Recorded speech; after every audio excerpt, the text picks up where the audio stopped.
Welcome, we're so happy you tuned in tonight. Before we get started, I'd love to know, where are you watching from? Drop it in the comments. Now, let's get comfortable and drift into deep, peaceful sleep together. Before men knew the secret of the forge, before bronze gleamed in sunlight or iron sang against stone, there were only sharpened rocks and splintered wood. The world was vast and wild, and humanity, soft of skin and slow of foot, clung to survival by wit alone. It was fire that changed everything. Not the tame flame of the hearth, though that too was a gift, but the discovery that flame could transform. That heat, applied with patience and purpose, could turn dull earth into something harder than bone, sharper than claw. The first smiths were not craftsmen, but alchemists of a kind, watching red-hot stones crack and soften, learning through burned hands and failed attempts that certain rocks, when heated, would weep metal. Copper came first, soft, malleable, beautiful as beaten gold, but far more common. It could be shaped into tools that held an edge longer than stone, vessels that didn't crack in fire, ornaments that caught the light and proclaimed their wearer's wealth. Villages that learned its secrets grew strong. Those that didn't fell behind or were swallowed whole. But copper alone was not enough. A copper blade bent in battle, dulled against harder stone, failed when men needed it most. And so the search continued, generation after generation, smiths experimenting with different stones, different temperatures, different combinations. It was accident, as so many great discoveries are, that revealed the next step. Tin, a rare metal, soft and nearly useless on its own, when mixed with copper in the heat of the crucible, produced something new, something stronger, bronze. The discovery rippled outward like a stone cast into still water. Bronze tools cleared forests faster. Bronze ploughs bit deeper into soil. Bronze weapons. Bronze weapons. These changed the very nature of power. A man with a bronze sword could face 10 with copper. A king with bronze-armed warriors could carve an empire from the flanks of his neighbours. The Bronze Age had begun, though no one living then would have called it such. They knew only that the world had grown harder, sharper, more dangerous, that smiths became valued as priests once were, their forges sacred spaces where earth became something more than earth. The earliest bronze smiths worked in secrecy, guarding their knowledge as jealously as any miser guards gold. The ratios were crucial. Too much tin and the metal grew brittle, shattering on impact. Too little, and it remained soft as copper. 9 parts copper to 1 part tin. This was the formula whispered from master to apprentice, protected by oaths and sometimes by blood. Kingdoms rose on the strength of their bronze. In Mesopotamia, in the valley between 2 rivers, cities grew tall behind bronze-tipped walls.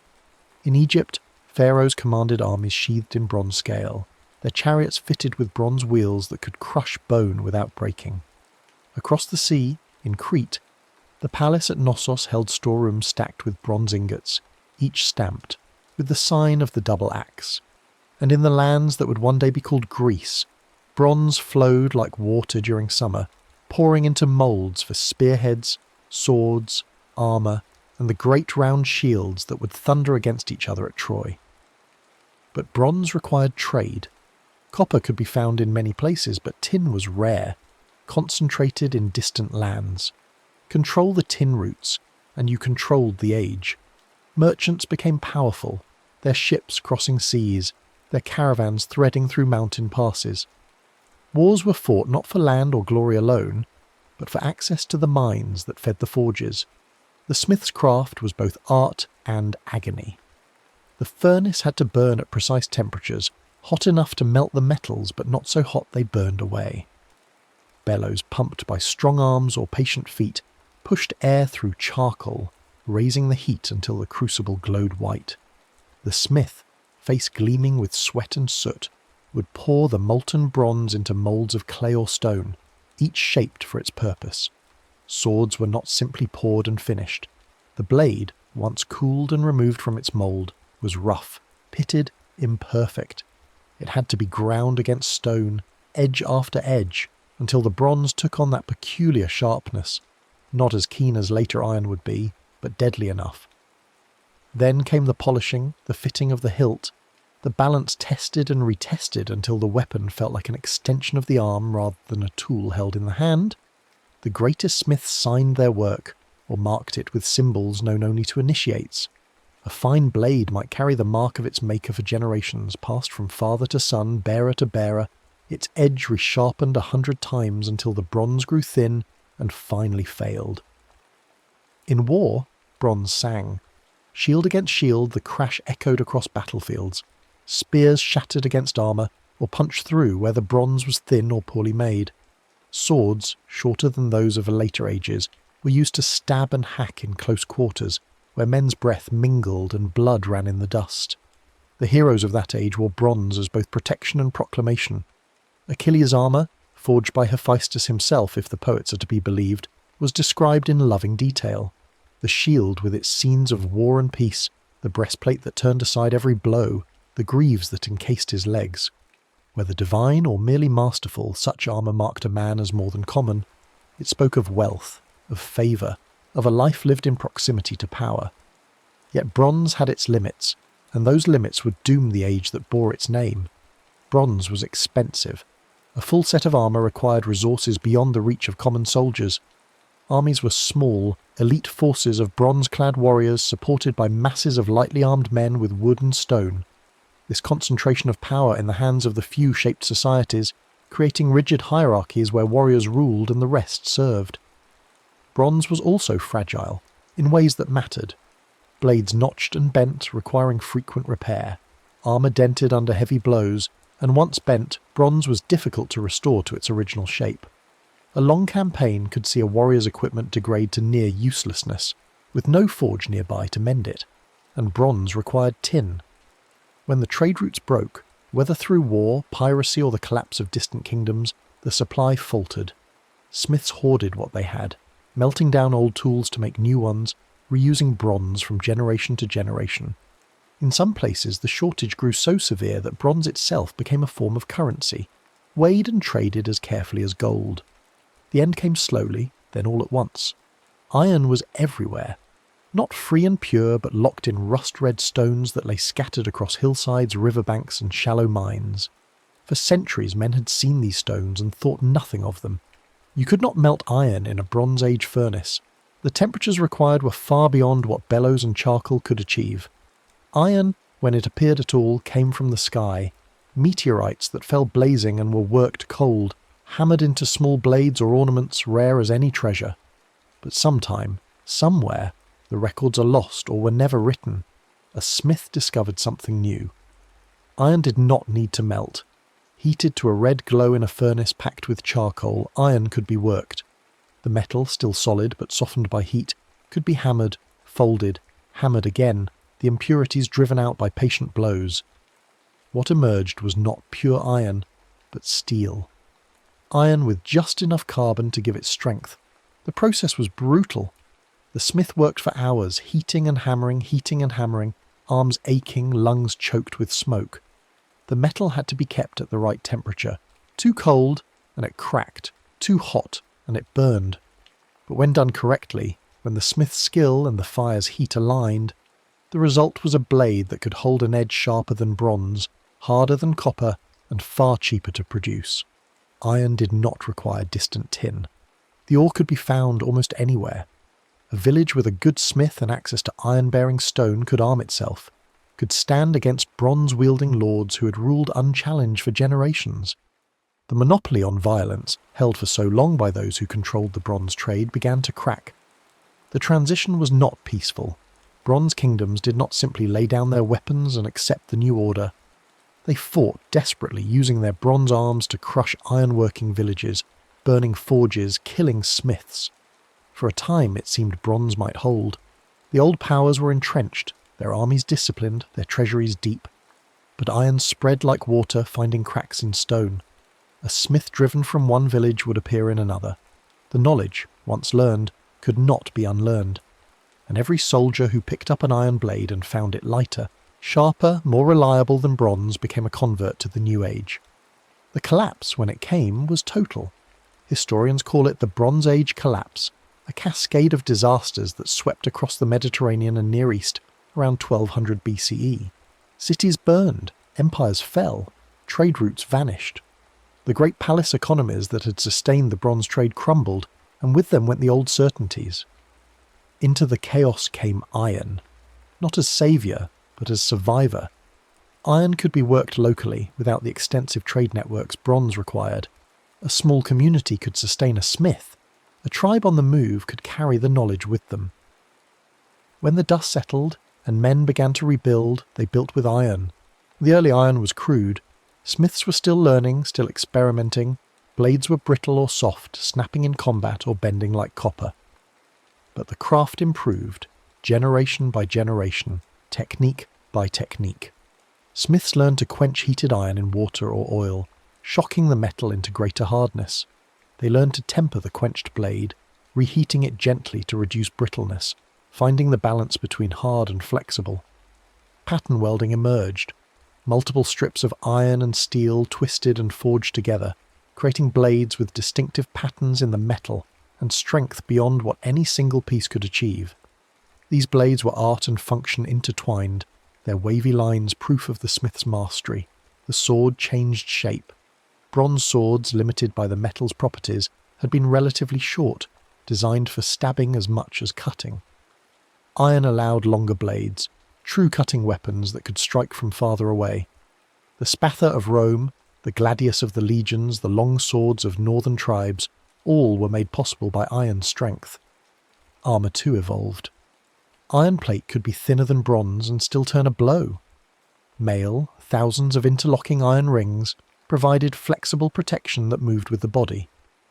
A warrior in iron mail was better protected than one in bronze plate, and could move more freely besides. But iron's true revolution was not in quality but in quantity. Bronze armies had been small, elite forces. Iron armies could be vast. When every farmer could afford a spear, every village a militia, the nature of war itself transformed. Battles grew larger, bloodier, more decisive. Kingdoms that could field thousands of iron-armed men swept away those that could not. The smith, once a figure of mystery working in isolation, became central to community life. Every town of any size had its forge, the ring of hammer on anvil marking the hours. Children gathered to watch the sparks fly, to feel the heat rolling from the furnace, to imagine the blades that would be born from the fire. And still the craft evolved. Different cultures developed different techniques, each suited to their needs and materials. In India, smiths learned to produce woot steel, so fine-grained and hard it seemed, magical. In China, blast furnaces reached temperatures hot enough to actually melt iron, producing cast iron for tools and weapons. In Japan, smiths developed elaborate rituals around sword-making, folding steel thousands of times to create katanas of legendary sharpness. The Romans, practical as always, standardized their smithing. Every legion had its fabricae, workshops that produced weapons and armour to consistent patterns. A legionary's gladius was not an artwork, but a tool, designed to be reliable, replaceable, effective. The empire ran on iron ploughs that fed the cities, iron tools that built the roads, iron weapons that held the borders. Iron changed agriculture as profoundly as it changed war. Iron ploughs could break ground that bronze could not, opening marginal lands to cultivation. Iron axes cleared forests faster. Iron saws cut timber more cleanly. The population grew because the land could support more people, and the increased population demanded more iron, a cycle that fed itself for centuries. Yet iron had its own vulnerabilities. It rusted. Unlike bronze, which aged to a noble green patina, iron exposed to moisture and air crumbled to red powder. Blades had to be oiled, armour kept dry, tools cleaned after use. Neglect meant decay, and decay meant starting over. The quality of iron varied wildly. A blade forged by a master could last generations. One made by an apprentice might shatter in its first fight. Knowing good iron from bad became crucial, and tales spread of legendary swords and cursed blades, of weapons that brought victory or doom. Some swords earned names. Excalibur, Durandal, Tirfing, Graham. These were not merely tools but characters in their own right, passed from hero to hero, stained with the blood of giants and kings. The naming of swords suggests something deeper, that the blade, forged in fire and quenched in water, tempered by hammer and heat, contained something beyond metal. Not a soul, perhaps, but a history. Each notch, each stain, each repair told a story. Iron made kingdoms, but it also made heroes. A skilled warrior with a fine blade was worth a dozen common soldiers. Legends grew around swordsmen whose speed and strength seemed superhuman. Miyamoto Musashi in Japan, William Marshall in England, the warriors of myth and saga who could cut through enemies like wheat before the scythe. But heroism in iron was different from heroism in bronze. The Homeric heroes fought in single combat, their bronze arms gleaming, their deeds witnessed by gods. Iron Age warriors fought in lines, shoulder to shoulder, their shields locked, their spears thrust together. There was glory still, but it was shared among the ranks, distributed through the legion or phalanx, rather than concentrated in individual champions. This democratization of violence had profound effects. When every citizen could be a soldier, citizens demanded rights. The hoplite armies of Greece, free men fighting for their cities, became the foundation of democracy. The Roman legions, recruited from among the people, shaped the Republic and later the Empire. Power flowed not just from noble blood, but from the ability to forge iron and train men to use it. Iron also made possible the Great Migrations. Tribes armed with iron weapons and tools could move into new lands, displacing or absorbing those they found. The Celtic expansion across Europe, the Germanic migrations that would topple Rome, the spread of Bantu peoples across Africa, all were enabled by iron. Those with the metal advanced, those without retreated or perished. Iron served well for centuries, but it had limits. Pure iron was too soft for the most demanding uses. The carbon content picked up from the charcoal during forging was inconsistent. A blade might be steel near the edge and nearly pure iron at the spine, its properties varying even within a single piece. What smiths needed was control. Steel, iron with a specific controlled amount of carbon was the answer, but achieving it reliably took time. The crucible steel of India and Persia showed what was possible. Small batches of iron and carbon-rich materials sealed in clay vessels and heated for days, producing ingots of remarkably consistent high-carbon steel. But the process was slow, expensive, and produced only small amounts. The real breakthrough came much later, in the Industrial Age, when furnaces could be built large enough and hot enough to process iron ore in bulk. The Bessemer process, developed in the mid-1800s, blew air through molten iron, burning out impurities and excess carbon in minutes rather than days. For the first time, steel could be made in quantity. What followed was a revolution that dwarfed even the transition from bronze to iron. Steel was stronger, more consistent, more versatile than anything before. It could be cast into massive shapes for bridges and buildings, rolled into thin sheets for ships and trains, drawn into wire for cables and springs. The modern world, the world of skyscrapers and rail networks, of automobiles and aircraft, was built on steel. Yet the fundamental process would be recognizable to any ancient smith. Heat, hammer, quench, temper. The principles remained the same even as the scale exploded. The difference was precision. Modern metallurgy measured carbon content to hundredths of a percent, controlled temperatures to single degrees, tested strength and flexibility with scientific rigor. The mystery became a science, but the transformation at its heart Earth made into something more remained. Swords, once the pinnacle of smithcraft, became obsolete. Firearms changed war more profoundly than iron ever did. But the sword lingered in ceremony, in sport, in the imagination. A sword is never just a sword. Oh, on the surface, yes, it is a length of sharpened steel, a hilt for the hand, perhaps a guard to protect the fingers. But deeper, tangled with history and symbol, it is more. It is authority and violence, protection and threat, law and defiance. It is the power to take life, carried openly, its presence a statement that needs no words. In the hands of a king, the sword is sovereignty. Coronation blades, jewelled and ancient, were laid upon the monarch's shoulder not merely for show, but to invoke the old compact. The king protects the realm, and the realm follows the king. The sword of state carried point up before the throne was the unsheathed promise that justice, or its shadow, would be done. In the hands of a knight the sword was honour. The blade blessed by priests, sworn over before witnesses, became an extension of the oaths that bound the warrior to lord and code. To break your word was to dishonour your sword, to fight without honour was to make the blade meaningless. Medieval ritual held that a knight's sword should not touch the ground, for the earth would shame it. Whether this was ever truly practiced or merely poetic fancy, it spoke to how the weapon was imagined, as something pure, elevated, separate from base use. In the hands of a commoner, the sword was revolution. When the people took up weapons meant for their betters, when peasants forged crude blades or seized fine ones from fallen lords, the social order trembled. Sumptuary laws and weapon regulations tried to keep swords out of common hands, but such laws were honoured mainly in the breach. A man with a sword, whatever his birth, was a man to be reckoned with. Different cultures shaped different blades, and each blade shaped the culture in turn.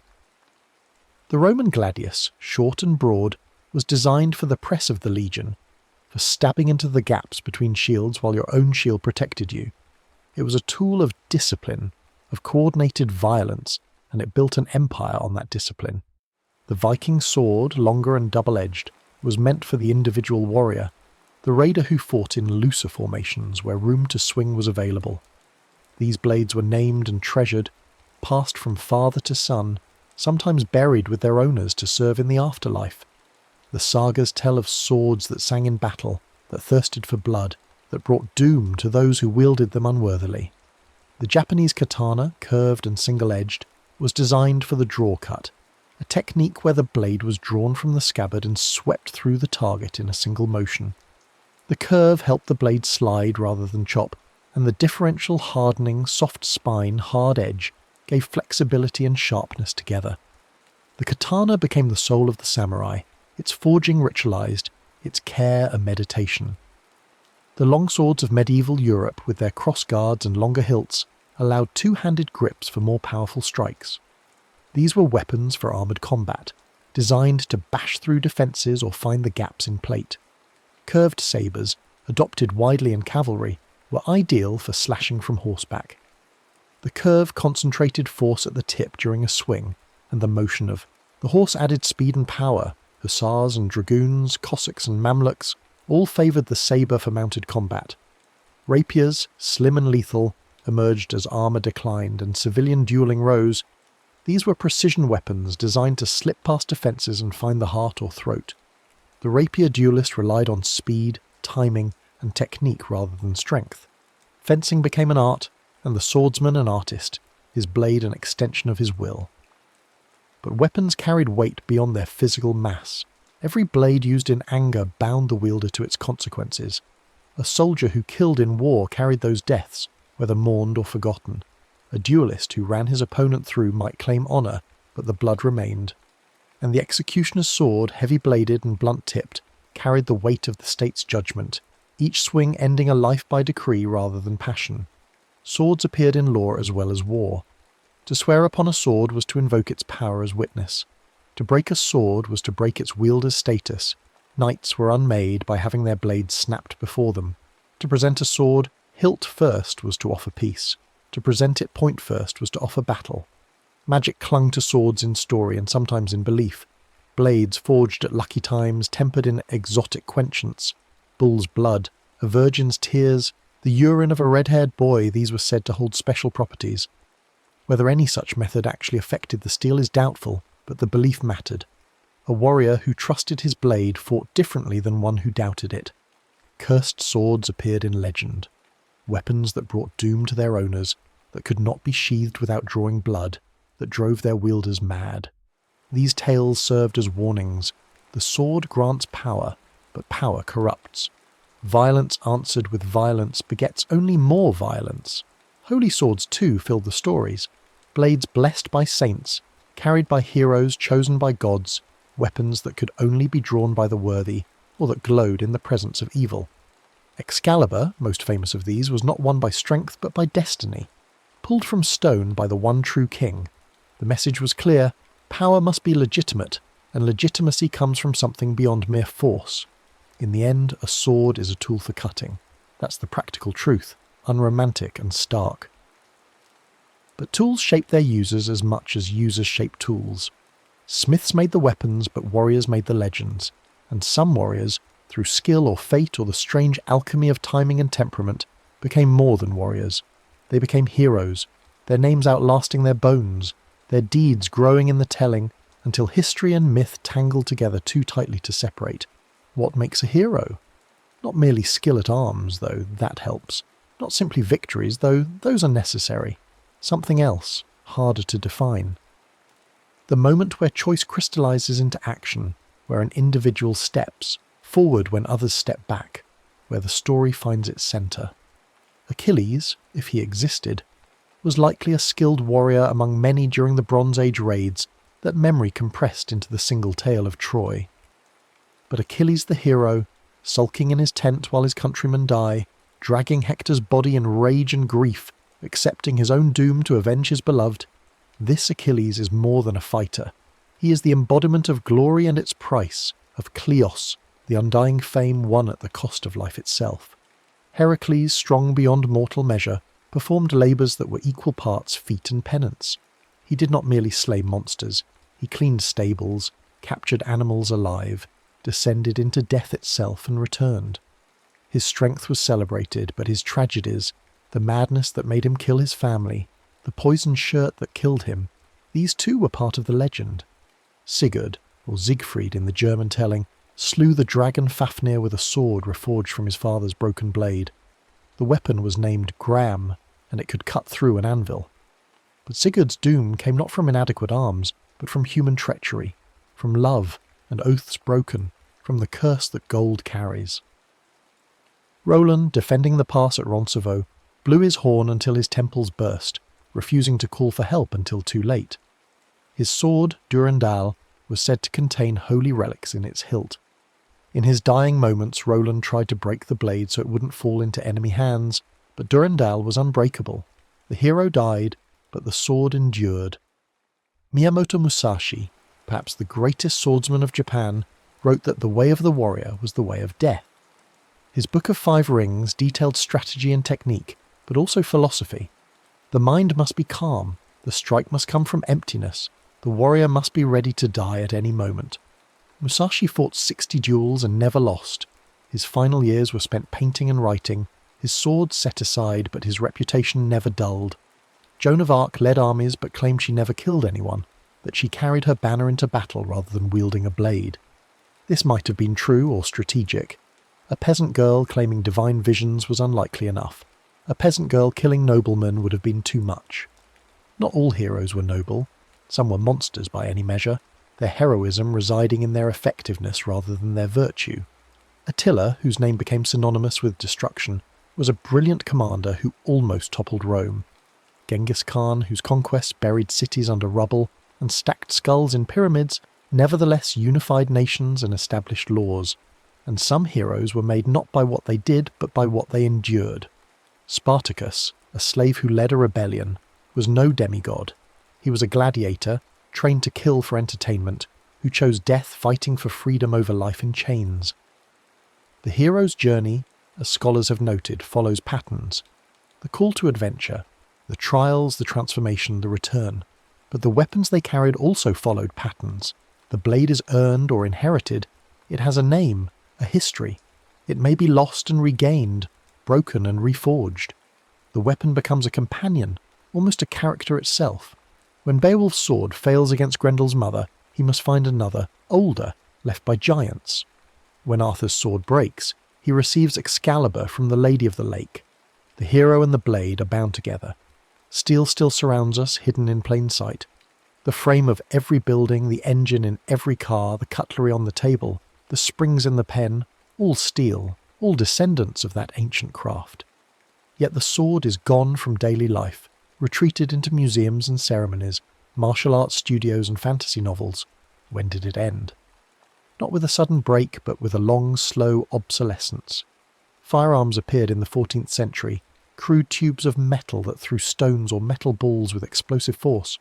They were inaccurate, slow to reload, dangerous to the user. A skilled archer could kill more efficiently. A knight in armour could charge through gunfire and cut down gunners before they could reload. But firearms improved, generation by generation. Matchlocks gave way to wheel-locks, then flintlocks. Barrels grew rifled, spinning the bullet for accuracy. Cartridges replaced loose powder, speeding reload times. Breech loading replaced muzzle loading, and eventually repeating firearms, weapons that could fire multiple rounds without reloading, made the battlefield utterly lethal.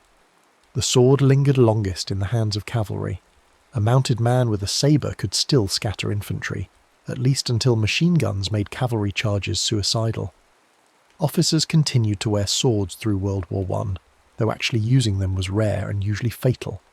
The sword had become vestigial, carried because tradition demanded it, no longer because it might be needed.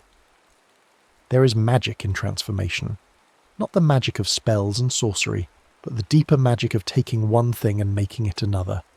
Rock into metal, metal into blade, blade into tool or weapon, and through its use, a change in the world itself. The smith stands at that nexus, hands burned and scarred, face lit by the forger's glow, and works a small miracle. To hold a sword, even a dull replica, is to feel history in your hand. The balance, the heft, the way it moves when you swing it.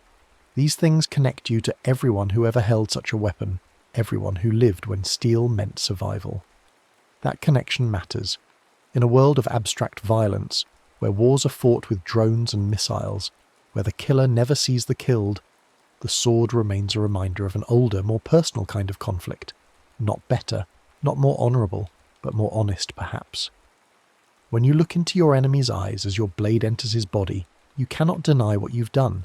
The sword permits no distance, no abstraction. It makes violence intimate, and in that intimacy, terrible.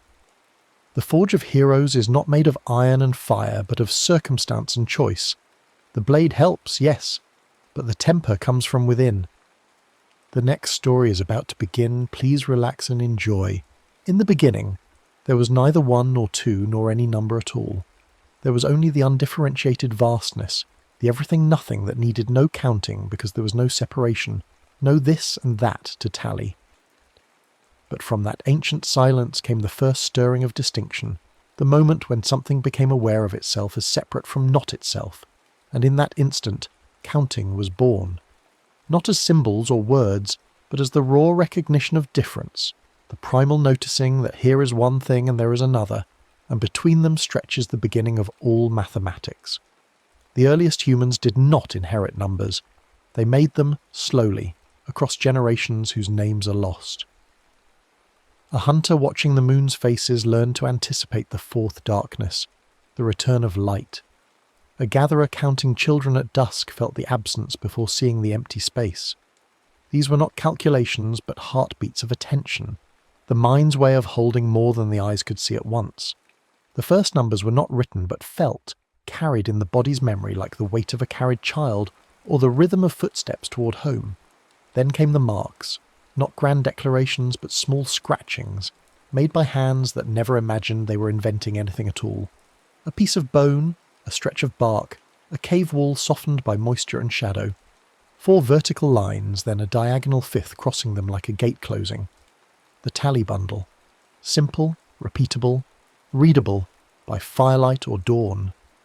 A shepherd could mark each sheep that passed, then count the marks when the flock returned, and know without naming whether all had come home. The marks were patient. They did not fade with sleep or blur with hunger. They waited, holding their small truth until someone returned to read them. This was the first revolution, though no one called it that. Memory had moved outside the skull. A mark on wood could outlast the person who made it, could be read by a stranger, could survive winter. The tally was a bridge between minds, between moments. It said, I was here, I counted this, and now you can know what I knew. In those scratches lies the seed of every spreadsheet, every database, every ledger that has ever balanced or failed to balance. Counting began as an act of care, a way to remember what mattered enough to mark. But tallies alone could not grow large. Try marking 1,000 with single strokes and the eye drowns in a forest of lines. The mind needs chunking, grouping, hierarchy. And so the body offered its first abacus, 10 fingers, held high in sunlight or low by the fire. Counting on fingers is so old it feels like instinct, but it is learned, passed from parent to child in the same breath as language. 1 finger, 2, 3, up to 10, then the hands reset or the count continues on to toes. Base 10 is an accident of anatomy, but it stuck because it was always there, ready to be recruited, visible to others, impossible to lose. Some cultures counted differently. Herders in distant valleys touch the spaces between fingers, the knuckles, the joints, building base 12 on a single hand by using the thumb as a pointer. 12s feel stable, divisible by 2, 3, 4, 6, friendly to barter and splitting loads. Others used base 20, fingers and toes together, which left traces in their language. 4 20s for 80, a count that travels up the whole body before resetting. The base we use shapes the numbers we favour, the prices we set, the hours we divide. Counting is ergonomics before it is abstraction, a tool fit to the hand that holds it. As settlements grew, so did the need for larger counts and longer memories. Pebbles replaced fingers. Small stones slid into grooves scratched in clay or wood, one groove for ones, another for tens, another for hundreds. The stones themselves held no value, only their position mattered. A calculus, they called it. A little stone. Move 3 stones from the ones groove to make room, add 1 to the tens groove, and you have performed addition without symbols, without ink. The answer lives in the arrangement, not in marks. Merchants became fast at this, their fingers dancing over rows, seeing sums as shapes, reading speed into rhythm. The abacus is a musical instrument for arithmetic, each bead a note, each column a scale. But language carried its own arithmetic, hidden in the words themselves. Some tongues named only 1, 2, and many, stopping where daily life rarely needed more. Others built elaborate word chains for every number up to 100, each name a compound of roots that pointed backward to fingers, heaps, or ancestors. In some languages, 20 is said as 1 person, meaning all the digits of hands and feet. In others, 11 is 1 over 10, and 20 is 2 tens. These are not translations but choices, small cultural answers to the question of how often a number needs its own name. The words we inherit shape what feels easy to say, and therefore easy to think. Then came the idea that changed everything, though it arrived quietly without fanfare. Place value. The notion that a symbol's meaning depends on where it sits. In a tally, every mark means 1. But in a place value system, the same digit can mean 1, or 10, or 100, depending on its column. This seems simple now, so simple we teach it to children before they lose their first tooth, but it was not obvious.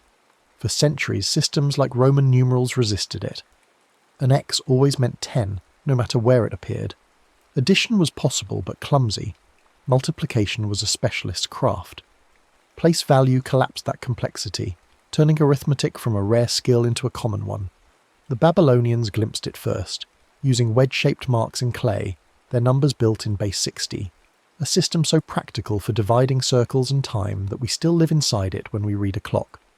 But it was Indian mathematicians who perfected the idea, pairing place value with 9 distinct digit symbols and a 10th symbol for nothing. That 10th symbol, the dot that became a circle, was 0, and it did 2 things no number had done before.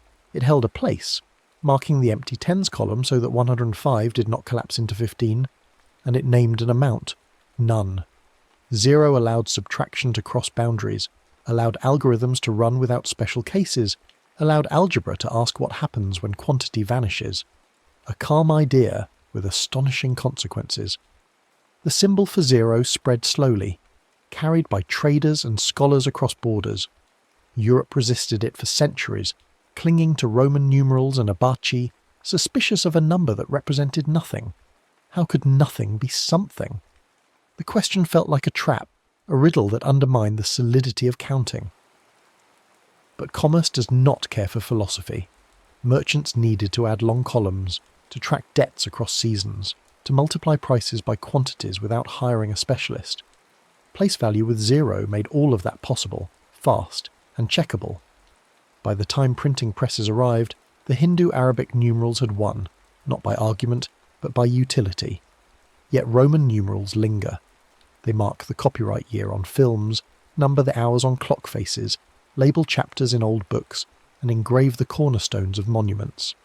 They persist not because they calculate well, they do not, but because they look formal, ancient, authoritative.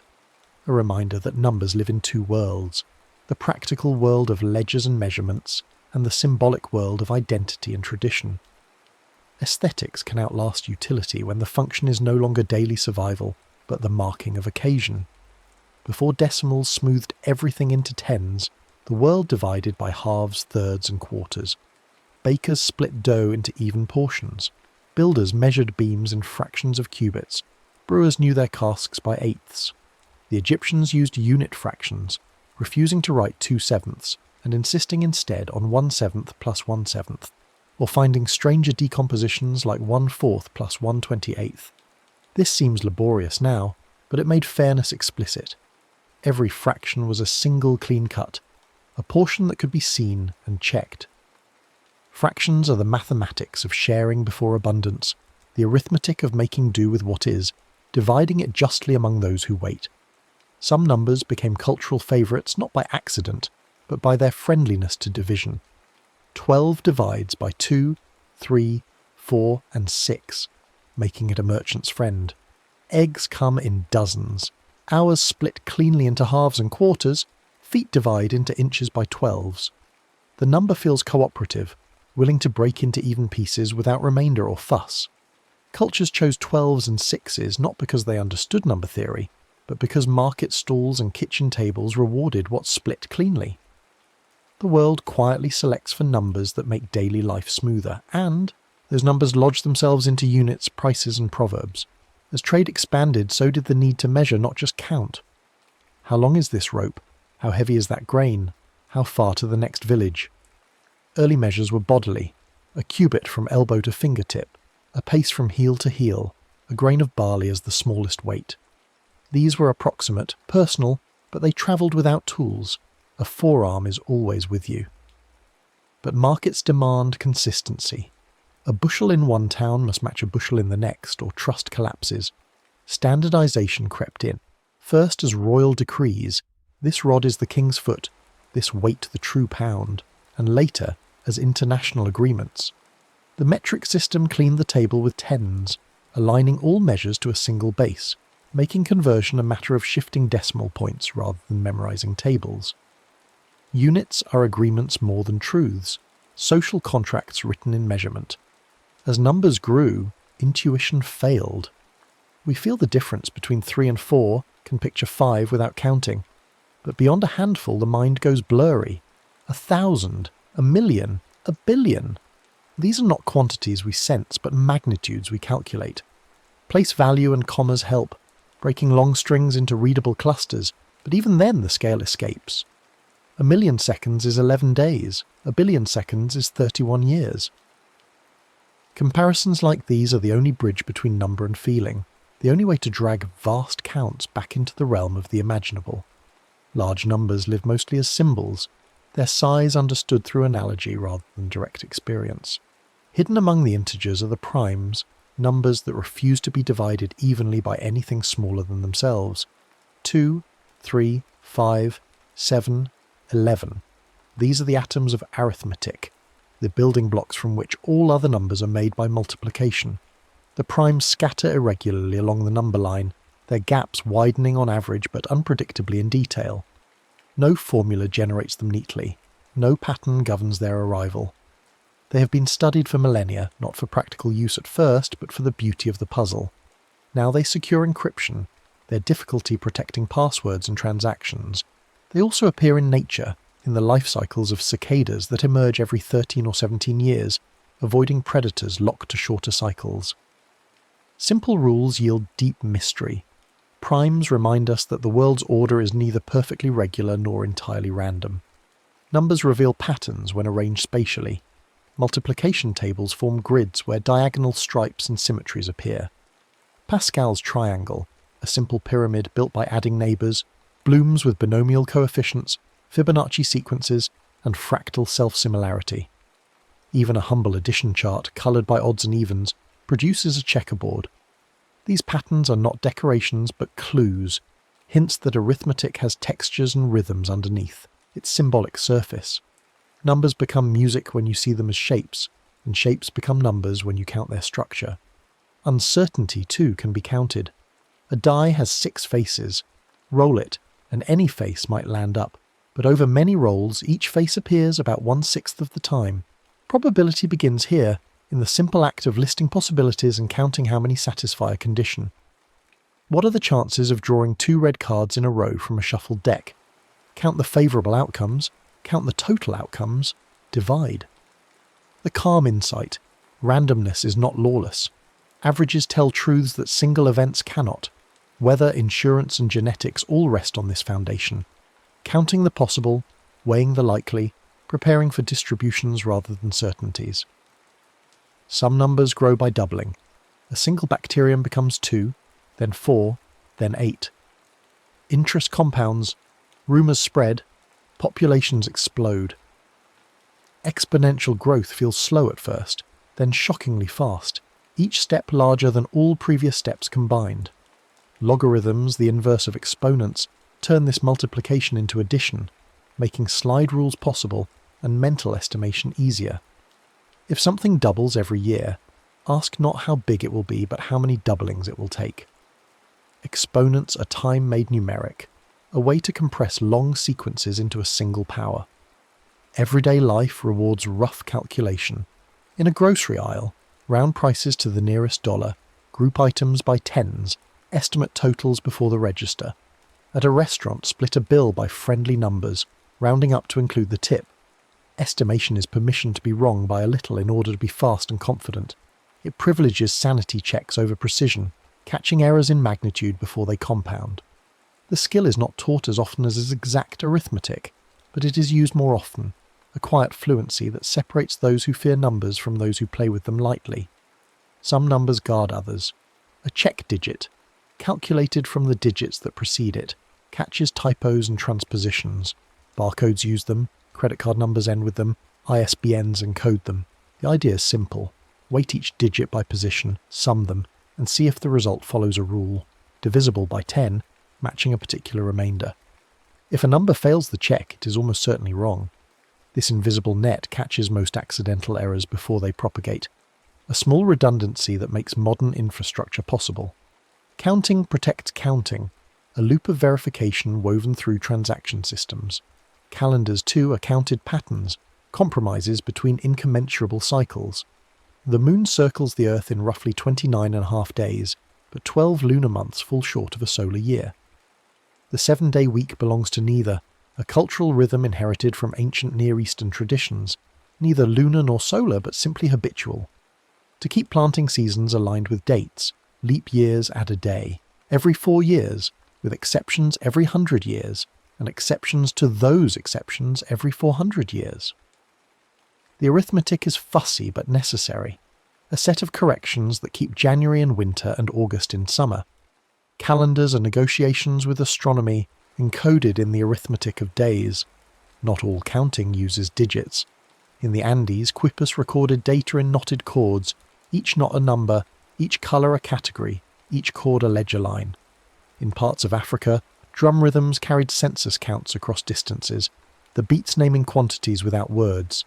In Polynesia, notches on sticks tracked fish caught per season, the pattern readable without language. These systems are not primitive but tailored, matching the form of counting to the medium at hand. Structure can encode information as surely as symbols. Sometimes the structure is the message, but numbers, for all their clarity, can mislead. An average hides the shape of data. A mean income says nothing about the gap between rich and poor. A mean temperature says nothing about daily swings. A large sample of biased data remains biased, no matter how many observations it contains. Before trusting a count, ask how it was gathered, what it includes, what it ignores. Numbers look decisive, but they are always abstractions, summaries that collapse detail. The calm rule: question the counting method before accepting the count. Some numbers feel complete in themselves. Triangular numbers, 1, 3, 6, 10, stack as pebbled pyramids, each row one pebble longer than the last. Square numbers tile into grids without gaps. Perfect numbers, rare and strange, equal the sum of their divisors. 6 is 1 plus 2 plus 3, 28 is 1 plus 2 plus 4 plus 7 plus 14.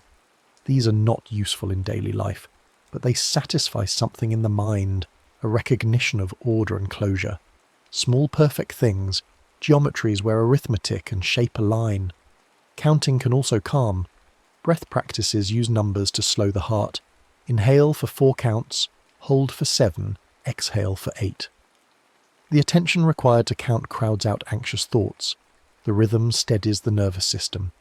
Repeating primes, 2, 3, 5, 7, 11, occupies the mind without summoning images that might disturb. Counting becomes a lullaby, a tether for attention, a gentle discipline that loosens the grip of wakefulness and allows sleep to arrive. From the first scratch on bone to the zeros flickering in server farms, counting is the low hum beneath civilization.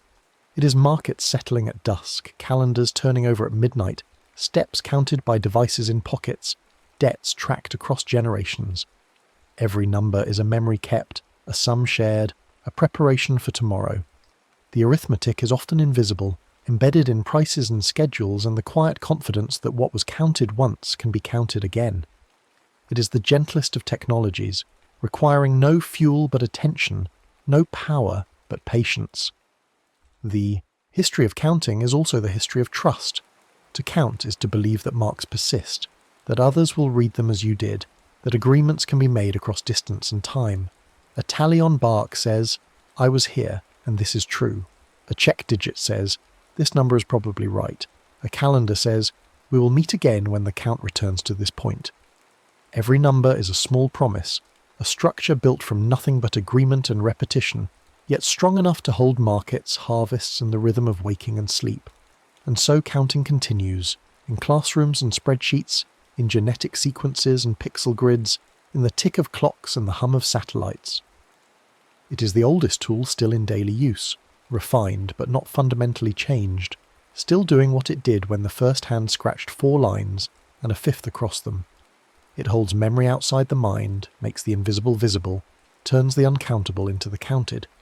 It is the arithmetic of care, the ledger of what we notice and choose to track, the quiet insistence that the world, for all its chaos, can be marked, measured and, sometimes, understood. In the beginning there was no number, only vastness. Then came the noticing, the marking, the counting, and with it the slow construction of a world where things could be compared, combined, and carried forward. That world is ours, built one tally at a time, each mark a small anchor against forgetting, each sum a bridge between what was and what will be. The rain falls softly, the numbers accumulate, and in the morning the marks remain, patient and readable, waiting for the next hand to count them again. Children learn counting as ritual before they learn it as concept. They sing the names, 1, 2, 3, in order, performing the sequence like a charm, not yet understanding that each word corresponds to a quantity. The sounds come first, a memorized string that only later detaches into individual meanings. A child might count correctly to 10 but still believe that rearranging a row of buttons changes their number, that spreading them wider makes them more. The leap from recitation to conservation, from chant to comprehension, is slow and uneven, different for each mind. We are not born counting. We grow into it, gradually, learning to see quantity as a property that persists through transformation. Teachers use objects, blocks, beads, apples, to ground the abstractions. 1 apple can be touched, bitten, given away. 3 apples sit heavier in the hand than 2. The child learns by handling, by grouping and separating, by discovering that 5 can become 2, and 3, or 4 and 1, and still be 5. These are not axioms taught, but truths discovered through play. Arithmetic begins as physical manipulation, as the rearrangement of things in space, and only later migrates to symbols on paper. The journey from concrete to abstract is not a straight path, but a spiral, revisiting the same ideas at deeper levels, until numbers float free of their original objects and become entities in their own right. Some children take to counting naturally, delighting in the patterns, finding comfort in the predictability of increment. Others resist, confused by the gap between the symbols and the sensations, unsure why adults care so much about assigning names to quantities. There is no moral dimension to this difference, only variation in the way minds attend to the world. Some see quantity first, others see colour, shape, or story. Mathematics education often treats the first group as normal, and the second as deficient, but both are simply human. The trick is not to force everyone through the same narrow gate, but to show how counting serves purposes that matter, how it lets you share fairly, plan journeys, build structures that stand, ensure that what you started with returns. In some classrooms, counting is taught through movement. Children hop on numbered tiles, clap in rhythm, arrange themselves in groups of 3 or 5. The body learns before the mind names what it knows. This is old wisdom, rediscovered cyclically. Counting is a bodily skill before it becomes abstract thought. The fingers remember, the feet keep time, the voice finds the cadence. When symbols arrive, the written 1, 2, 3, they attach to experiences already embodied, giving shape to what was previously only sound and motion. As children grow, the numbers grow with them. Addition and subtraction at first are just counting forward and back. Multiplication is counting in leaps, a faster way to reach the same totals. Division is sharing or grouping, making equal piles until nothing remains. These operations do not feel like new inventions, but like natural extensions of the original act of counting, new ways to move through number space. The abstractions come later, negative numbers that cannot be held, fractions that name parts, variables that stand for unknowns, but they build on the foundation laid in early childhood, when counting was a song and 4 meant 4 beads on a string. Yet even adults carry remnants of that early concreteness. We visualize numbers spatially, seeing them rise on a number line, picturing larger numbers to the right and smaller to the left. This is learned, not innate. Some cultures picture numbers rising upward, others see them flowing in other directions. But once learned, the spatial metaphor becomes invisible, shaping how we think about magnitude, direction, and change. Numbers are not just quantities, but positions, locations on a mental landscape we navigate without conscious effort. The tools we use to count shape the counting we do. When calculation required a Barchi or written tallies, only those trained could handle large numbers quickly. Literacy in arithmetic was a specialised skill, the domain of clerks and merchants. The printing press changed this, making tables and textbooks cheap enough to spread. Then came mechanical calculators, clunky and precise, followed by electronic ones that fit in a pocket. Each wave of technology lowered the barrier to counting, shifting the cognitive load from memory and manual skill to interpretation and decision. Now a device can sum a column in an instant, but knowing whether the sum is reasonable still requires a human mind. The machines count, we judge the counts. This shift has made numeracy both easier and harder. Easier because the drudgery is automated, harder because the volume of numbers we encounter has exploded. Every transaction generates data. Every click is logged and counted. We swim in numbers, most of them invisible, aggregated into dashboards and charts that summarize without explaining. The old skills, mental arithmetic, rough estimation, feeling for magnitude, matter more, not less, because they are the only defense against drowning in digits we do not understand. A spreadsheet can lie as easily as it can tell the truth, and the lie is harder to spot when the numbers look clean and the formulas are hidden. In some schools now, children learn to code before they master long division. This is neither good nor bad, but a shift in emphasis, a recognition that algorithms are the new literacy. To code is to count in a new way, to write instructions that count on your behalf, looping and branching through possibilities faster than any human tally. The logic is still arithmetic, increment this, check if that. But the scale is different. A program can count to 1 billion without tiring, can search through millions of records in seconds. The child who writes such a program may not know the times tables by heart, but understands counting as process, as something that can be encoded and repeated. The nature of fluency is changing, and with it the shape of what we call numeracy. But underneath the technology, the ancient operations persist. A tally is still a mark, a sum is still the bringing together of separate counts. The faster we move, the more we rely on those foundations, often without knowing it. Every algorithm rests on addition, every search on comparison, every ranking on counting and sorting. The old arithmetic has not been replaced but buried under layers of convenience, doing its work invisibly, reliably, as it has for millennia. The hand that scratched 4 marks and a 5th in firelight would recognize the logic, if not the form, of what happens inside a microchip. There is also a politics to counting. Who gets counted and how determines who is seen, who receives resources, who exists in the official record. Censuses map populations, but also erase those who slip through, the homeless, the undocumented, the ones who move too often to be pinned down. To be uncounted is to be invisible, to have no claim on services or representation. Counting can be an act of inclusion or exclusion, a way to acknowledge or ignore. The numbers are never neutral, though they pretend to be. Behind every count is a choice about what to measure and why. Businesses count obsessively, tracking inventory, sales, customer behavior, seeking patterns in the noise.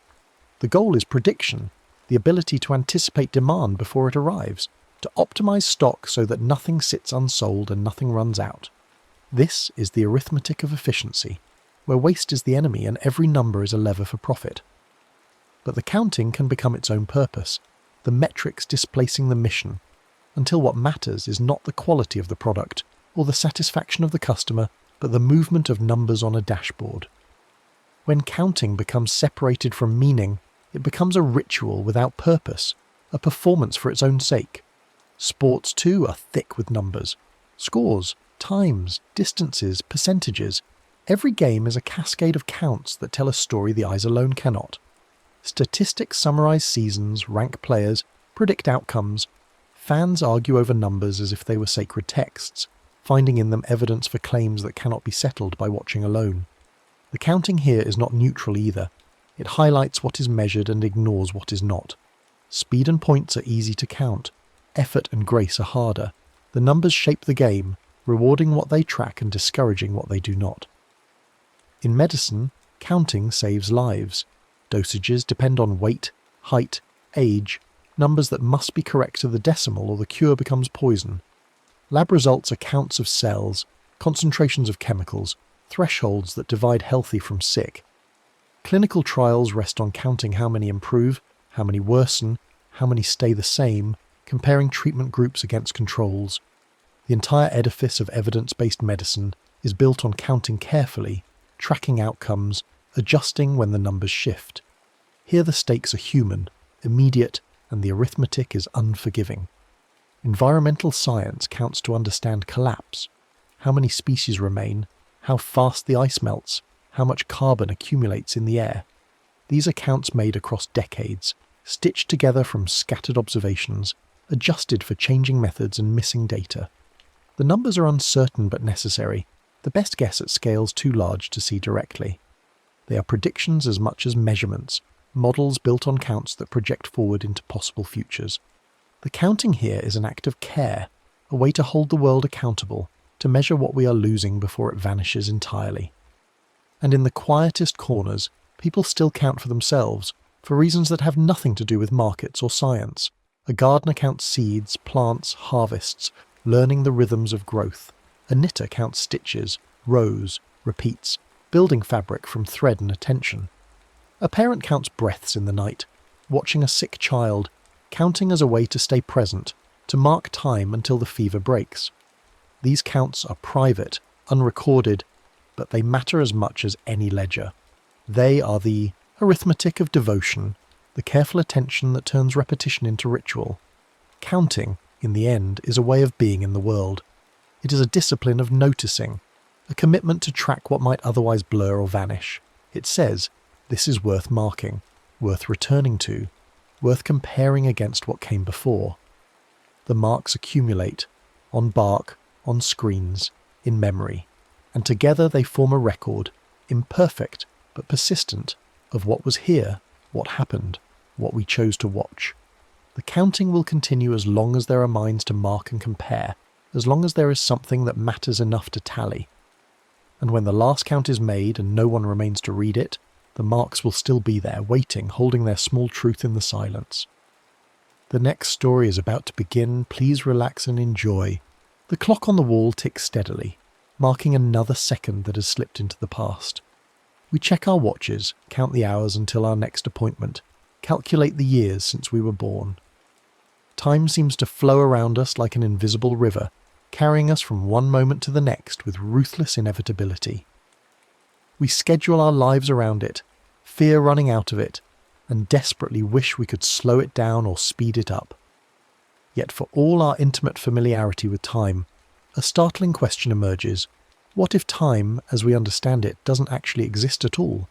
This is the central paradox that haunts human existence. Time appears to govern everything we do, from the moment we draw our first breath to the instant we take our last. It dictates when we sleep, when we eat, when we work, and when we play. Our entire civilization is built upon the assumption that time is real, measurable, and universal. But if we look deeper, beneath the surface of our everyday experience, we discover something extraordinary and unsettling. Time might be nothing more than an elaborate illusion created by human perception. Consider this. No one has ever seen time. No one has ever touched it, tasted it, or held it in their hands. We cannot point to time itself, only to the changes that we interpret as evidence of time's passage. The spinning of the earth, the decay of radioactive elements, the aging of our bodies. These are all transformations, not time itself. We measure these changes and call their duration time, but we may be making a fundamental error in logic. We may be confusing the map with the territory, mistaking our measurement tools for the reality they supposedly measure. The story of how humans came to believe in time as a fundamental force begins thousands of years ago, when our ancestors first noticed the regular patterns in nature. The sun rose and set, the moon waxed and waned, the seasons cycled from winter through spring to summer and autumn. These natural rhythms provided the foundation for humanity's first attempts to organize and measure time. But even from the beginning, these measurements were human inventions imposed upon natural phenomena, not discoveries of some underlying temporal reality. The ancient Egyptians created sundials that divided the day into segments based on the shadow cast by the sun. But the choice of how many segments to create was entirely arbitrary. Why divide the day into 24 hours instead of 10 or 30? There was no cosmic law dictating this decision. Similarly, the Babylonians chose to divide each hour into 60 minutes, and each minute into 60 seconds. But these divisions were mathematical conveniences, not discoveries of time's true structure. They could just as easily have chosen different numbers, and time would have appeared to flow in entirely different increments. Water clocks, mechanical clocks, atomic clocks, each represented a more sophisticated attempt to measure time with greater precision. But sophistication in measurement does not prove the reality of the thing being measured. A thermometer can measure temperature with extraordinary accuracy, but temperature itself is simply the average motion of molecules, not an independent force. Similarly, our most precise atomic clocks may be measuring change with incredible accuracy, while telling us nothing about whether time itself exists as more than a human concept. The arbitrary nature of our temporal divisions becomes even more apparent when we consider our calendars. The decision to mark years based on the Earth's orbit around the Sun seems natural to us, but it is fundamentally a choice made by creatures who happen to live on this particular planet. On Mars, a year would be nearly twice as long. On Mercury, it would be much shorter. There is no universal clock ticking away the same seconds throughout the cosmos, no cosmic calendar marking the same dates across all possible worlds. Even our most basic temporal concepts reveal their artificial nature under scrutiny. The idea of now seems self-evident, this present moment as distinct from past and future. But when exactly is now? Is it this second, this millisecond, this nanosecond? The more precisely we try to define the present moment, the more it slips away from us, revealing itself to be a moving target rather than a fixed point in time. We cannot pin down the present any more than we can catch our own shadow. This realization prepares us for an even more dramatic revelation that emerged in the early 20th century, when Albert Einstein shattered humanity's comfortable assumptions about time's universality. Einstein's theories of special and general relativity demonstrated that time is not the fixed, universal backdrop we assumed it to be, but rather a flexible dimension that can stretch and compress depending on speed and gravity. The implications of Einstein's discoveries are staggering. Time dilation effects mean that astronauts travelling at high speeds through space age more slowly than people remaining on Earth. Twin brothers, one travelling to distant stars while the other stays home, would return to find they have aged at different rates. This is not theoretical speculation but measured reality. Atomic clocks flown on airplanes run slightly slower than identical clocks left on the ground. GPS satellites must account for time running faster in their orbital positions than on Earth's surface, or their navigation systems would be off by miles. Even more remarkably, gravity affects the flow of time. Clocks tick more slowly in stronger gravitational fields. A clock at sea level runs slightly slower than an identical clock on a mountaintop. Near a black hole, where gravity reaches extreme intensities, time would appear to nearly stop from the perspective of a distant observer. These effects reveal that time is not separate from space, but woven together into a four-dimensional fabric that can be warped and twisted by mass and energy. If time can speed up and slow down, if it runs differently in different locations, if it is not universal but relative, then what exactly are we measuring when we think we are measuring time? Einstein's revelation suggests that our everyday experience of uniform, steady time is an illusion created by living in a relatively weak gravitational field on a planet moving at modest speeds through space. The time we think we know is actually a local approximation of something far stranger and more flexible. This scientific undermining of time's absoluteness finds an unexpected parallel in human psychology, where researchers have discovered that our brains construct our sense of time rather than passively recording it. The subjective experience of time's passage varies dramatically depending on our mental state, attention, and emotional condition. These variations are not mere quirks or exceptions to how we experience real time. They reveal that our entire sense of temporal flow is a construction of consciousness.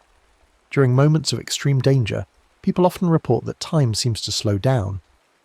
A car accident unfolds in apparent slow motion, with every detail crystal clear and every fraction of a second stretched into a subjective eternity. Conversely, when we are deeply engaged in enjoyable activities, hours can pass in what feels like minutes. We lose ourselves in conversation, in creative work, in play, and emerge surprised to discover how much time has elapsed according to our clocks. Sleep and dreams reveal even more dramatic distortions of temporal experience. In dreams, we can experience what feels like days, weeks, or even years of subjective time compressed into a few hours or minutes of brain activity. We age, travel vast distances, live through complex storylines, all while lying motionless in bed for a brief period. These dream experiences suggest that consciousness can create rich, detailed temporal experiences independent of any external time flow. Neuroscientists studying the brain's timekeeping mechanisms have discovered that there is no single clock in the brain, no central timer keeping track of duration. Instead, our sense of time emerges from the complex interaction of memory, attention, and neural processing. The brain constructs duration by comparing current experiences to stored memories, by monitoring the amount of attention required for different tasks, and by tracking the rhythm of various neural oscillations. This construction process means that time perception can be easily manipulated. Certain drugs can drastically alter the subjective experience of time's passage.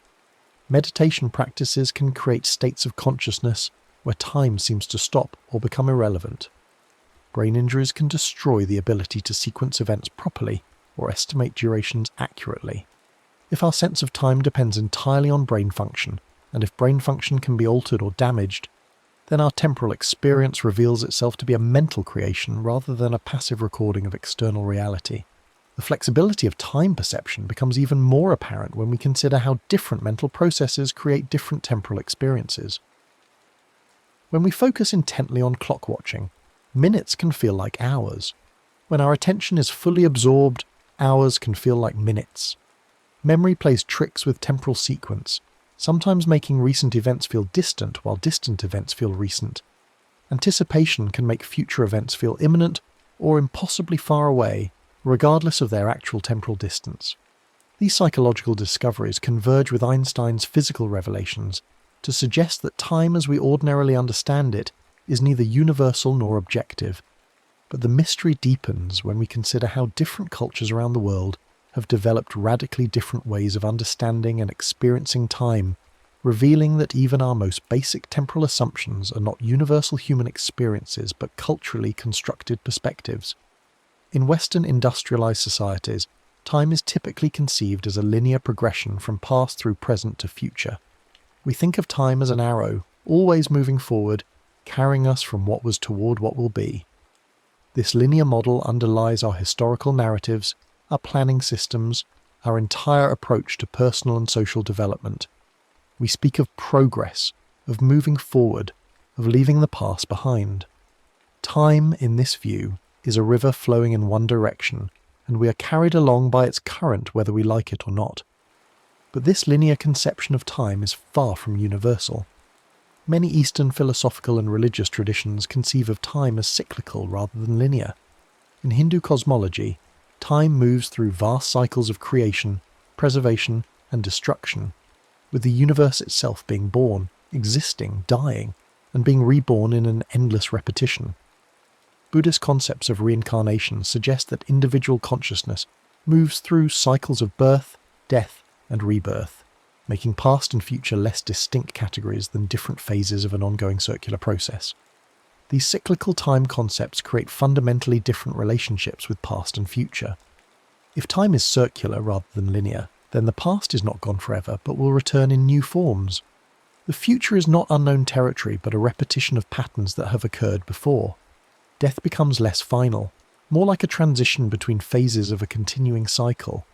Progress becomes less important than harmony with natural rhythms and recurring patterns. Even more radically different are the temporal concepts of various indigenous cultures around the world.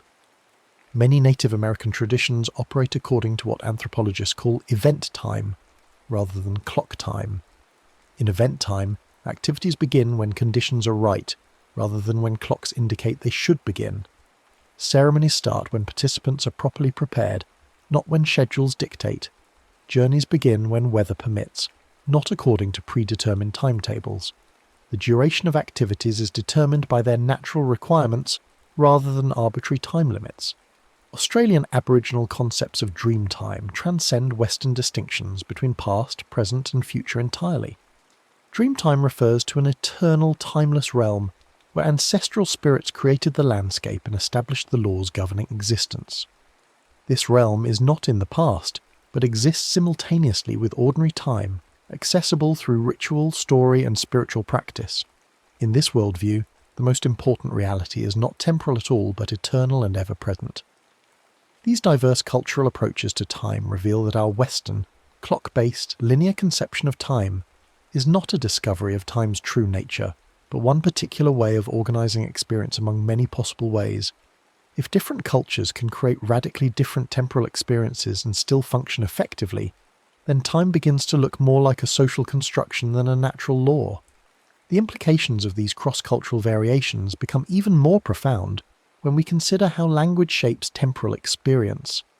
Some languages have rich vocabularies for describing different types of duration, different qualities of temporal flow, different relationships between past and future. Other languages lack clear distinctions between past and present tenses, making their speakers less likely to think of time as sharply divided into distinct periods. Research in linguistic anthropology suggests that speakers of different languages literally experience time differently, not just conceptually, but perceptually. The language we speak influences which temporal distinctions we notice, which temporal relationships we consider important, and which temporal experiences feel natural or strange. This linguistic relativity in temporal experience provides further evidence that time as we know it is constructed by consciousness rather than simply recorded by it. As we gather these threads together, the arbitrariness of human time measurement, the relativity revealed by physics, the constructive nature of temporal perception, and the cultural variability of time concepts, a startling possibility emerges. Perhaps time, as we understand it, does not exist at all as an independent feature of reality. Perhaps what we call time is actually a story our brains tell us to make sense of change, motion, and memory. Some physicists have begun to seriously consider this possibility. The timeless interpretation of quantum mechanics suggests that the universe consists of a vast collection of possible moments, each equally real, with no objective temporal ordering. Our experience of temporal flow emerges from consciousness moving through this landscape of possibilities, creating the illusion of past, present, and future through the limitations of memory and perception. In this view, time does not carry us forward through a succession of moments. Instead, consciousness hops from moment to moment like a spotlight illuminating different scenes in a vast photograph album.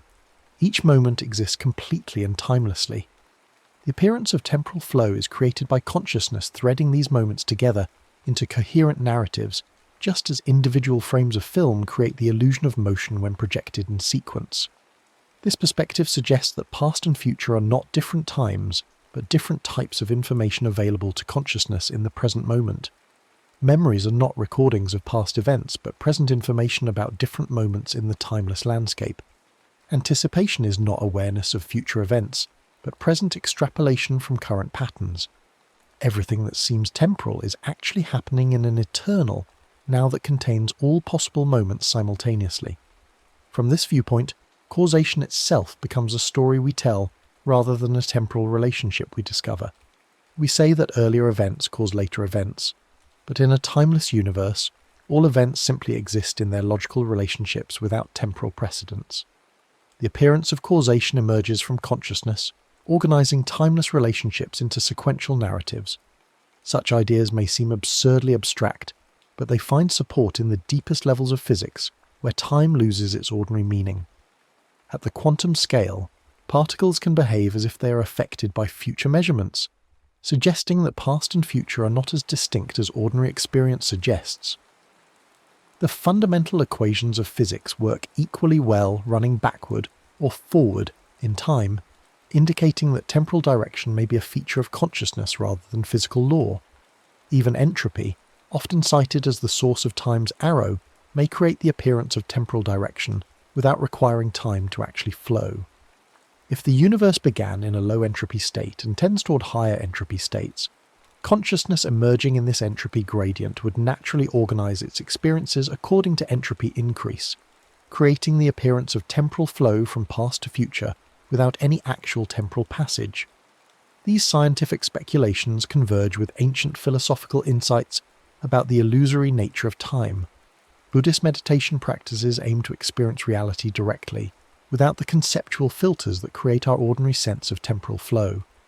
Advanced practitioners report states of consciousness where time seems to stop or become irrelevant, where past and future collapse into an eternal present moment.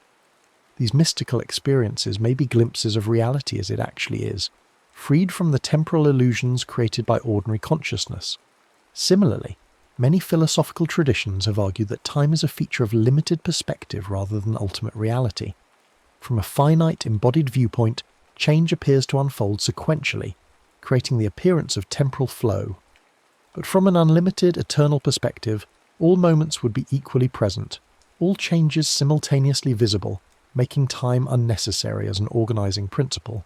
The practical implications of recognizing time as illusion are both liberating and disorienting. If past and future exist only in present consciousness, then regret about the past and anxiety about the future lose their grip on our emotional lives. The past cannot hurt us because it exists only as present memories. The future cannot threaten us because it exists only as present anticipations. All suffering related to time dissolves when we recognize that only the present moment has genuine reality. Yet this liberation comes with a cost. If time is illusion, then our plans, goals, and ambitions become questionable. Why work toward future achievements if the future is not real? Why preserve historical knowledge if the past is only present memory? Why care about consequences if causation is merely a story consciousness tells itself? Perhaps the resolution lies in recognizing that illusions can be useful even when they are not ultimate truth. The time-based organization of experience may be a necessary simplification that allows consciousness to function effectively in a complex reality. Just as we find it useful to treat the Earth as flat for local navigation while knowing it is actually spherical, we may find it useful to treat time as real for practical purposes while understanding its ultimately illusory nature. This pragmatic approach suggests that the question is not whether time is really real, but whether temporal concepts serve consciousness effectively. Clock time helps coordinate social activities. Historical narratives help preserve cultural knowledge. Future planning helps achieve desired outcomes. These temporal tools may be human constructions rather than discoveries of natural law, but they remain valuable constructions for creatures like ourselves who must navigate complex social and physical environments. The recognition of time as illusion may also open up new possibilities for experiencing reality. If our ordinary temporal experience is just one possible way of organizing consciousness, then other temporal experiences become available through meditation, altered states of consciousness, or simply shifting our attention in different ways. We might learn to experience duration differently, to move more fluidly between past and future perspectives, or to rest more deeply in the timeless present that underlies all temporal constructions. Artists and musicians have long known that creative work can transport consciousness into different temporal realms. In the flow of creation, hours pass unnoticed, suggesting that focused attention can dissolve ordinary time constraints. The experience of beauty often involves a sense of timelessness, as if aesthetic appreciation operates outside normal temporal boundaries. These creative and aesthetic experiences may be glimpses of consciousness freed from its ordinary temporal limitations. Love, too, seems to operate according to different temporal rules than ordinary experience. Lovers speak of eternal moments, of time stopping when they gaze into each other's eyes, of feeling as if they have known each other forever, even when they just met. These romantic clichés may point toward genuine features of consciousness that transcend ordinary temporal boundaries. Deep emotional connections may activate modes of awareness that are less constrained by linear time concepts. Even ordinary memory reveals temporal plasticity when examined closely. Important memories feel present and vivid regardless of when they originated. Traumatic experiences can feel as immediate decades later as they did when they first occurred. Joyful memories can make us feel as if we are reliving past experiences in the present moment. These memorial phenomena suggest that consciousness has access to a timeless dimension where all experiences remain perpetually available. Dreams, hallucinations, and other altered states of consciousness regularly violate ordinary temporal logic without seeming strange to the experiencing subject. In dreams, we move freely between past and future, encounter deceased relatives as if they were still alive, and experience impossible sequences of events without questioning their temporal inconsistency. These alternative conscious states may be glimpses of how experience might be organized without the temporal constraints that structure ordinary waking consciousness. The possibility that time is illusion rather than reality forces us to reconsider fundamental questions about existence, meaning, and identity. If there is no objective temporal flow, then personal identity becomes more mysterious. What makes you the same person you were yesterday if yesterday exists only as present memory? What connects your present self to your future self if the future is only present anticipation? These questions suggest that personal identity, like time itself, may be a useful construction rather than an ultimate reality. The sense of being a continuing self moving through time may be another story consciousness tells to organize experience, not a discovery of metaphysical truth. This possibility is both frightening and liberating. Frightening because it challenges our most basic sense of who we are, liberating because it frees us from temporal limitations on identity and possibility. If the self is not bound by temporal continuity, then transformation becomes more available. We need not be imprisoned by our past mistakes or limited by our historical conditioning. Each moment becomes an opportunity for radical reinvention, unconstrained by temporal narratives about who we have been or must become. The eternal present contains infinite potential for different ways of being conscious, different forms of experience, different modes of existence. Yet even as we entertain these possibilities, we must acknowledge the persistent power of temporal experience in ordinary consciousness. Even if time is ultimately illusory, it is a remarkably consistent and compelling illusion. Our bodies age, our memories accumulate, our relationships develop through apparent temporal processes. The practical world requires temporal coordination and sequential planning. We cannot simply abandon time concepts without losing our ability to function effectively in the world as we find it. This tension between ultimate truth and practical necessity characterizes many profound philosophical insights. The recognition that time may be illusory does not require us to reject temporal concepts entirely, but rather to hold them more lightly, as useful tools rather than absolute truths. We can use time-based planning and organization while remembering that these are constructions of consciousness rather than discoveries of external reality. The great paradox is that even our investigation of time's illusory nature unfolds through apparent temporal processes. We gather evidence over time, develop arguments through sequential reasoning, and communicate insights through temporally structured language. The very possibility of understanding time as illusion depends on temporal processes of learning, reflection, and communication. We cannot escape time even when trying to prove it does not exist. Perhaps this paradox points toward the deepest truth about time and consciousness. Time may be both illusory and necessary, both constructed and real, both a limitation and a creative tool. Like a river that exists only as flowing water, time may exist only as the dynamic activity of consciousness, organizing experience into sequential patterns. The river is not separate from the water, and time may not be separate from the consciousness that experiences temporal flow. As we stand at the end of our investigation, we find ourselves in a curious position. We have gathered compelling evidence that time, as we ordinarily understand it, is more construction than discovery, more perception than reality. Yet here we are, apparently having moved from the beginning of our inquiry to its conclusion through a temporal process of exploration and discovery. We have used time to understand time's illusory nature, employed temporal reasoning to transcend temporal limitations. This is the final mystery that our investigation reveals. The question is not simply whether time exists or does not exist, whether it is real or illusory.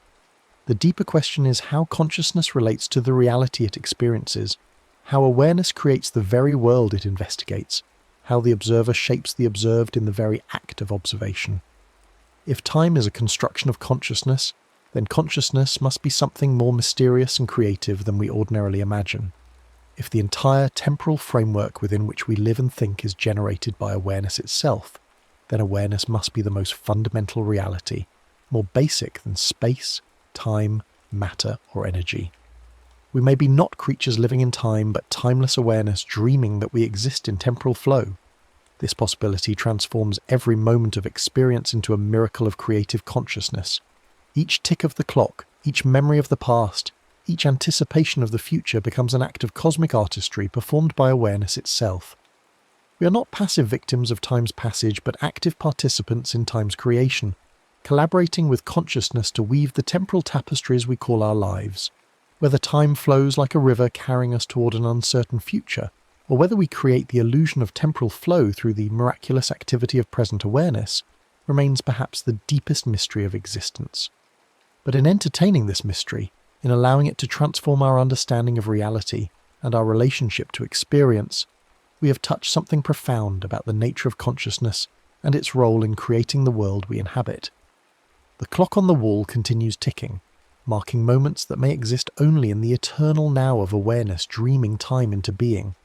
Yet as we delve deeper into this mystery, we discover that the implications of time's illusory nature extend far beyond philosophical speculation into the very fabric of how we understand reality, death, meaning, and the possibility of human transformation. Consider what happens to our understanding of death if time is truly illusory. In our ordinary temporal framework, death represents the ultimate boundary, the final moment when our personal timeline comes to an end. We fear death precisely because it seems to terminate our existence in time, cutting off our future possibilities and relegating us to the past tense of memory. But if past, present, and future are equally real, if all moments exist simultaneously in a timeless landscape, then death loses its finality. From a timeless perspective, the moment of death is no more real or significant than any other moment in a life. The moment of birth, childhood experiences, adult achievements, and the moment of dying all exist with equal reality in the eternal now. Death becomes not an ending, but simply another coordinate in the timeless map of existence. The person who dies continues to exist in all their temporal moments, just as a character in a book continues to exist throughout all the pages of their story even after we read the final chapter. This view finds strange resonance in the testimonies of people who have had near-death experiences. Many report encountering deceased relatives who seem as real and present as living people, suggesting that death may not create the absolute separation that linear time implies. Others describe experiencing their entire lives simultaneously, seeing past, present, and potential futures as equally vivid and immediate. These accounts, whether interpreted as glimpses of actual metaphysical reality or as products of altered brain states, point toward modes of consciousness that transcend ordinary temporal limitations. The implications extend to how we understand personal relationships and love. If all moments exist eternally, then every moment of connection with loved ones remains forever present in the timeless fabric of reality. The first kiss, the wedding day, the moment of meeting, the times of deepest intimacy, all continue to exist as eternal facts rather than fading memories. Grief becomes not mourning for something lost, but temporary inability to access what eternally exists. Love reveals itself not as something that develops over time, but as recognition of timeless connection. This perspective transforms our understanding of regret and forgiveness. In linear time, we regret past actions because they seem to have caused irreversible damage, creating ripple effects that extend into the future. But if all moments are equally present, then past mistakes exist alongside present wisdom and future redemption. The moment of wrongdoing exists eternally, but so do the moments of recognition, repentance, and growth that follow. Forgiveness becomes not erasure of past harm, but recognition that past harm exists within a larger pattern that includes healing and wisdom.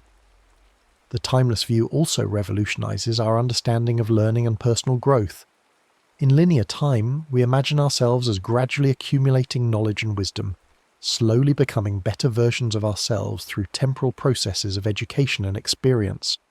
But if time is illusory, then all our potential wisdom already exists in some timeless realm, waiting to be accessed rather than developed. Learning becomes remembering, growth becomes recognition, and transformation becomes allowing consciousness to move to different regions of its eternal possibility. This connects to ancient philosophical traditions that have long maintained similar views. Plato's theory of recollection suggested that learning is actually remembering eternal truths that the soul knew before birth. Hindu concepts of enlightenment describe awakening to one's eternal nature, rather than developing new capacities over time. Buddhist insights into the illusory nature of the self naturally extend to the illusory nature of the temporal framework within which that self seems to exist and develop. Modern scientific discoveries continue to support these ancient intuitions in unexpected ways. Quantum physics reveals that particles can be entangled across vast distances, affecting each other instantaneously in ways that seem to violate the constraint that nothing can travel faster than light. This quantum entanglement suggests that reality at its deepest level transcends the spatial and temporal limitations that govern ordinary experience. If particles can be connected outside of space-time constraints, then consciousness itself may operate according to non-temporal principles. Research in neuroscience adds another layer to this mystery. Studies of patients with certain types of brain damage reveal that our sense of temporal sequence can be completely disrupted while leaving other cognitive functions intact. Some patients lose the ability to form new memories, living in a perpetual present where each moment feels like it lasts forever. Others lose the ability to sequence events properly, experiencing their memories as existing simultaneously rather than in temporal order. These neurological conditions suggest that temporal experience depends on specific brain functions rather than reflecting fundamental features of reality. Even more intriguingly, research on psychedelic compounds reveals that profound alterations in temporal experience often accompany the most meaningful and transformative aspects of these altered states. People report experiencing lifetimes of insight compressed into minutes, or minutes that feel like lifetimes, or complete transcendence of temporal awareness altogether. The therapeutic benefits of these experiences often seem to result precisely from breaking free of ordinary temporal constraints, suggesting that liberation from time-based thinking may be inherently healing. These scientific discoveries converge with contemplative traditions that have developed sophisticated practices for transcending ordinary temporal awareness. Advanced meditation practitioners report states of consciousness where time stops or becomes irrelevant, where past and future collapse into an eternal present, where the entire history of the universe seems immediately accessible. These experiences are often described as more real and vivid than ordinary waking consciousness, suggesting that temporal awareness may actually be a limitation on consciousness rather than an accurate perception of reality. The practical implications of understanding time as illusion extend into how we approach creativity and problem solving. If all possibilities exist simultaneously in a timeless realm, then creative inspiration becomes tuning into pre-existing potential rather than generating something new through temporal processes. Artists often describe their greatest works as discoveries rather than inventions, as if they were accessing something that already existed rather than creating it from nothing. Scientific breakthroughs often involve sudden insights that seem to emerge from outside the linear process of step-by-step reasoning. This perspective suggests that the traditional model of progress through accumulated effort over time may be fundamentally misguided. Instead of grinding through problems sequentially, we might learn to access solutions that already exist in the timeless dimension of pure possibility.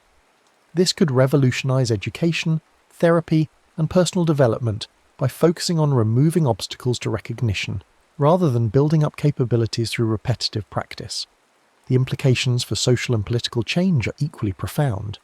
If time is illusory, then the problems that seem to require long-term solutions may actually be resolvable through shifts in consciousness that transcend temporal constraints.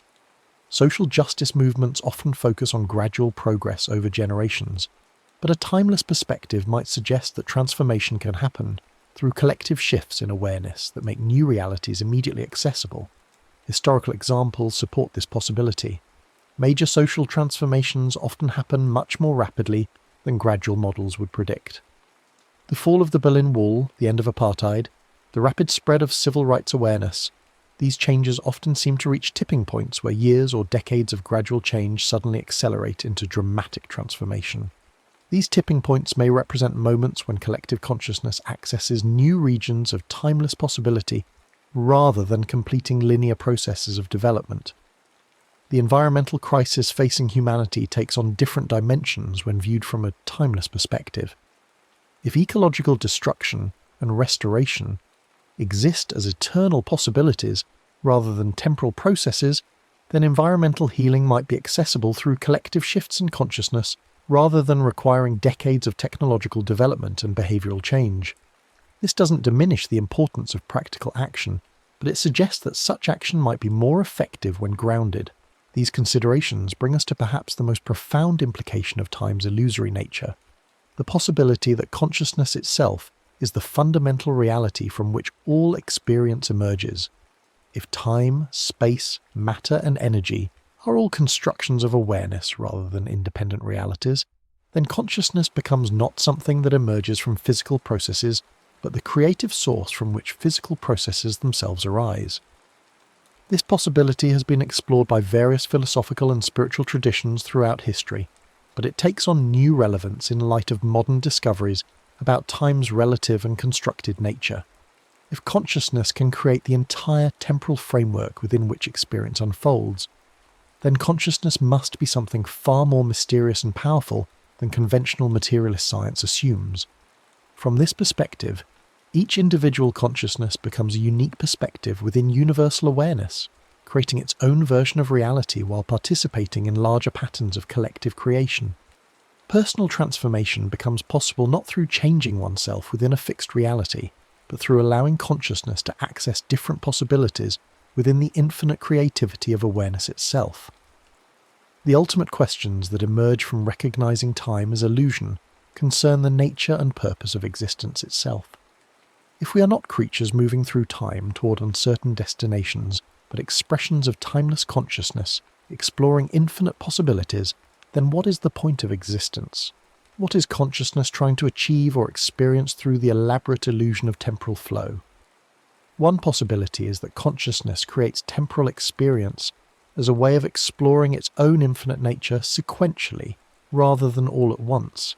Just as we might read a book page by page to enjoy the unfolding story, rather than trying to absorb all pages simultaneously, consciousness might experience its possibilities temporally to savour each aspect of its infinite creativity. Time becomes not a limitation but a chosen method of exploration, like deciding to walk through a garden rather than viewing it all from above. Another possibility is that temporal experience serves as a kind of school or laboratory, where consciousness experiments with different forms of limitation and transcendence. By forgetting its timeless nature and becoming absorbed in temporal experience, consciousness creates opportunities for rediscovering itself, for the joy of awakening from the dream of time back into eternal awareness. Each lifetime becomes a unique experiment in consciousness, exploring itself from a particular perspective. These speculations remain necessarily tentative, but they point toward a view of existence as fundamentally creative and playful, rather than serious and goal-oriented. If consciousness is playing at being limited in time and space, then suffering and struggle become not problems to be solved, but experiences to be fully explored and ultimately transcended through recognition of their illusory nature. This playful view of existence finds support in the behaviour of consciousness during dreams, where we regularly create elaborate scenarios that seem completely real until we wake up. The dream experience can be intensely meaningful and emotionally powerful while remaining fundamentally illusory. Similarly, temporal existence might be intensely meaningful and important, while remaining fundamentally a dream of timeless consciousness. As we approach the deepest implications of time's illusory nature, we encounter a final paradox that illuminates the mystery of consciousness itself. Even our recognition that time is illusion must unfold through apparent temporal processes of investigation, understanding, and integration. We cannot simply leap out of time, but must use temporal reasoning to transcend temporal limitations. We must employ the illusion to see through the illusion. This suggests that consciousness operates simultaneously on multiple levels, deeply engaged in temporal experience while remaining eternally free of temporal constraints, fully committed to the dream while never forgetting its nature as dreamer.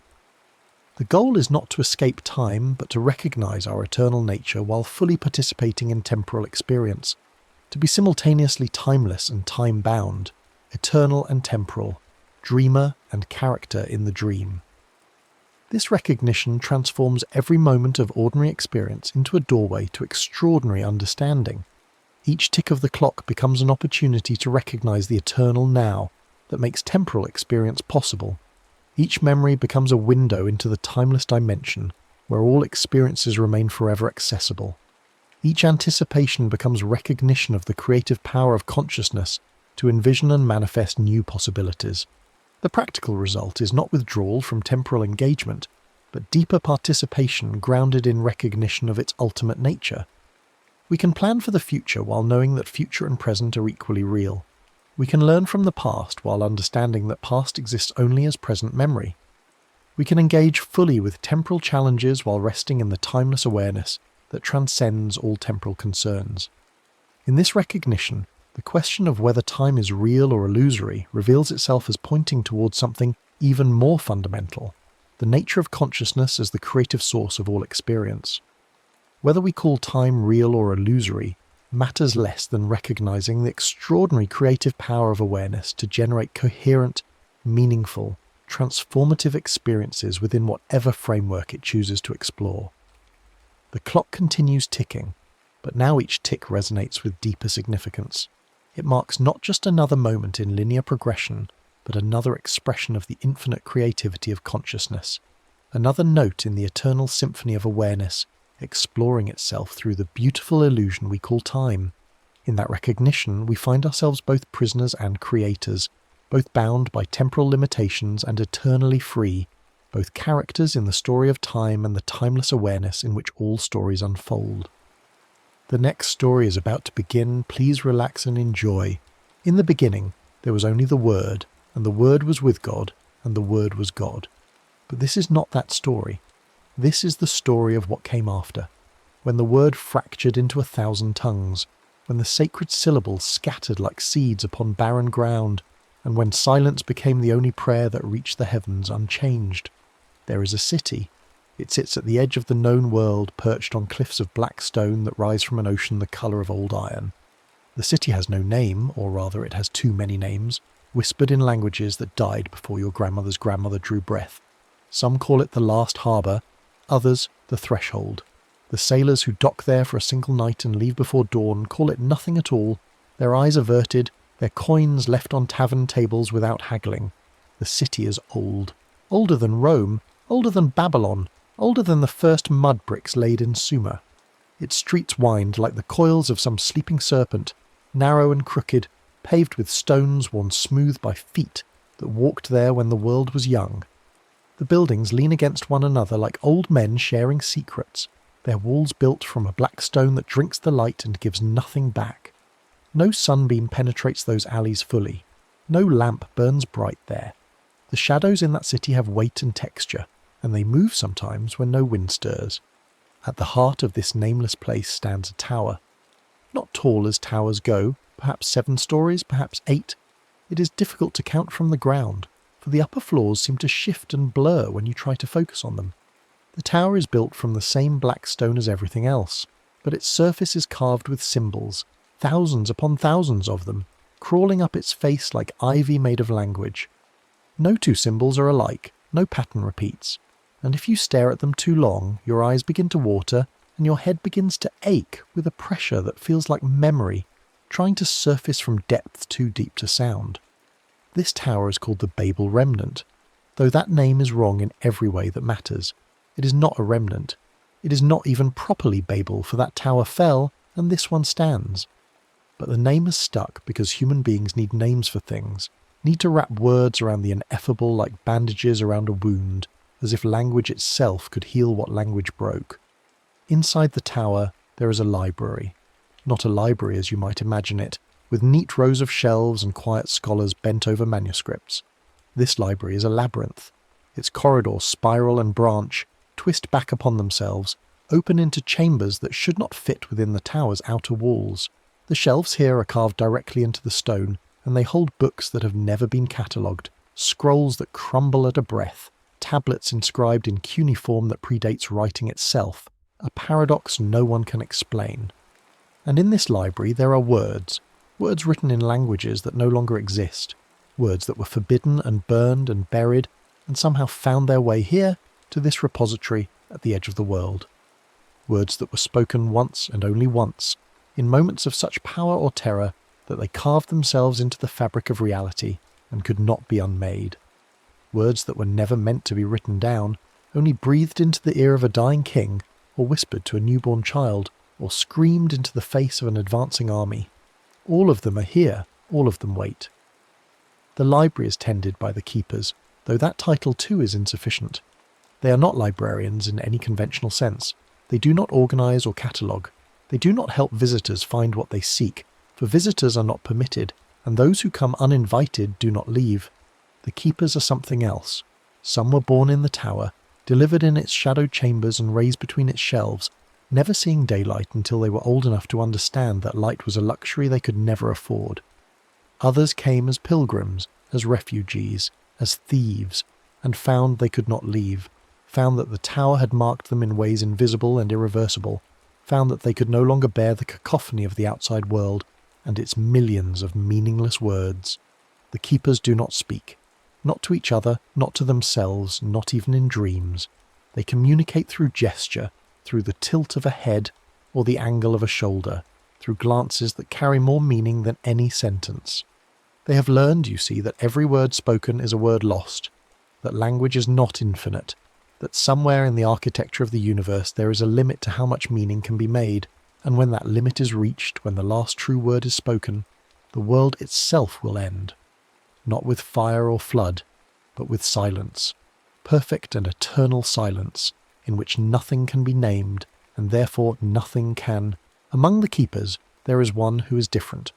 She came to the tower 7 years ago, though time moves strangely within those walls, and 7 years might be 7 decades or 7 days, depending on which corridor you walk and which books you pass.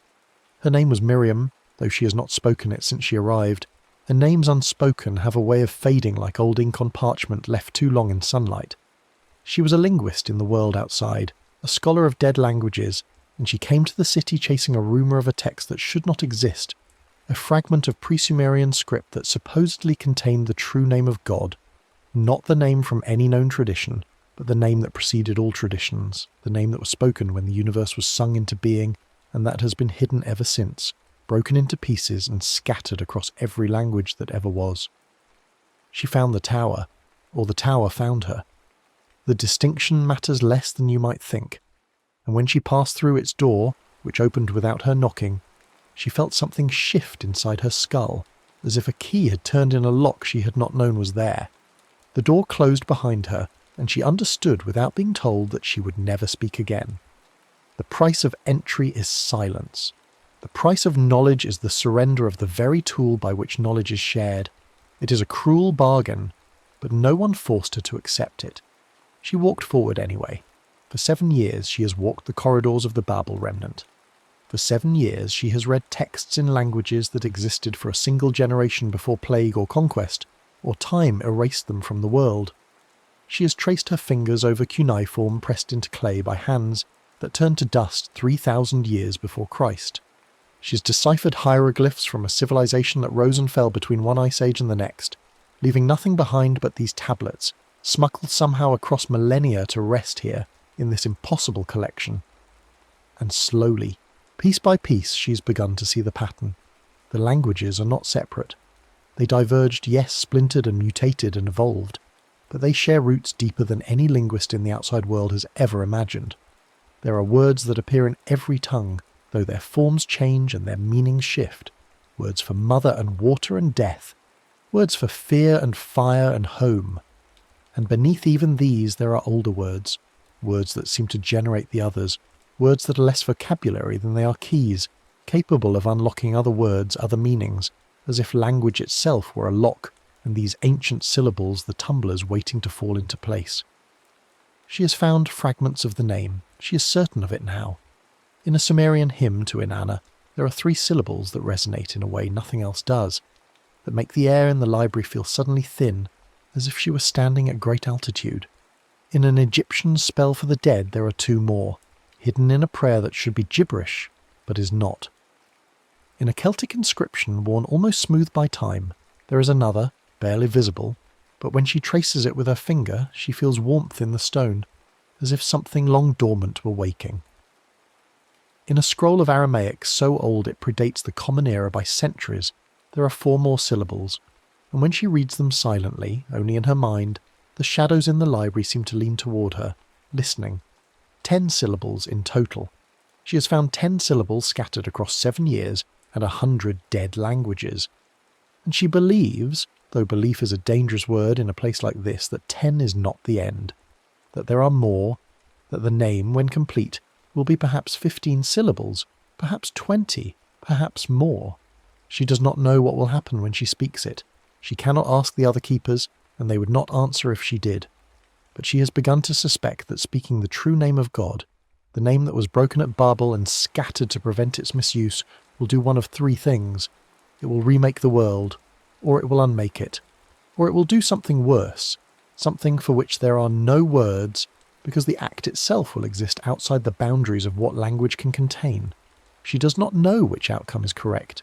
She does not know if any outcome is correct, but she has begun to dream in syllables she does not recognize, has begun to wake with her throat aching as if she has been screaming in her sleep, though she never breaks her silence.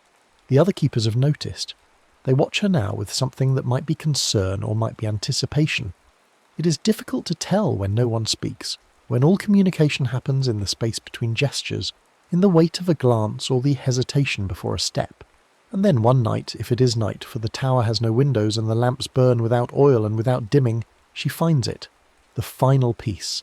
It is in a book that should not exist, bound in leather that feels wrong to the touch, too warm, too pliant, as if it were skin rather than hide.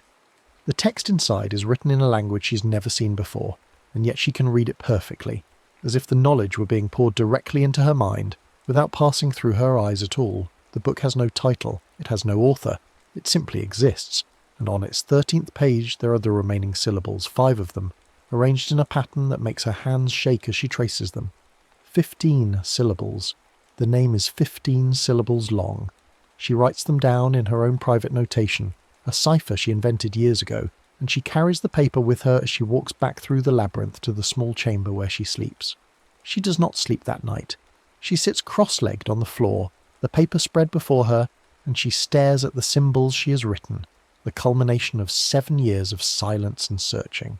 She could speak it, right now. She could open her mouth and let the syllables fall from her tongue, could speak the name that has been hidden since the foundations of the world were laid. But she hesitates, not out of fear, exactly, though fear is certainly present, coiled in her belly like a snake. She hesitates because she realizes she does not know why she has been searching. Was it scholarship? Was it curiosity? Was it ambition, the desire to be the one human being alive who knew the secret that prophets and kings and philosophers have died seeking? Or was it something else? Was it a calling? Did something guide her here, through all the years and all the dead languages, through all the silence, to this moment, to this choice? The other keepers have gathered outside her chamber. She can feel them there, though they make no sound.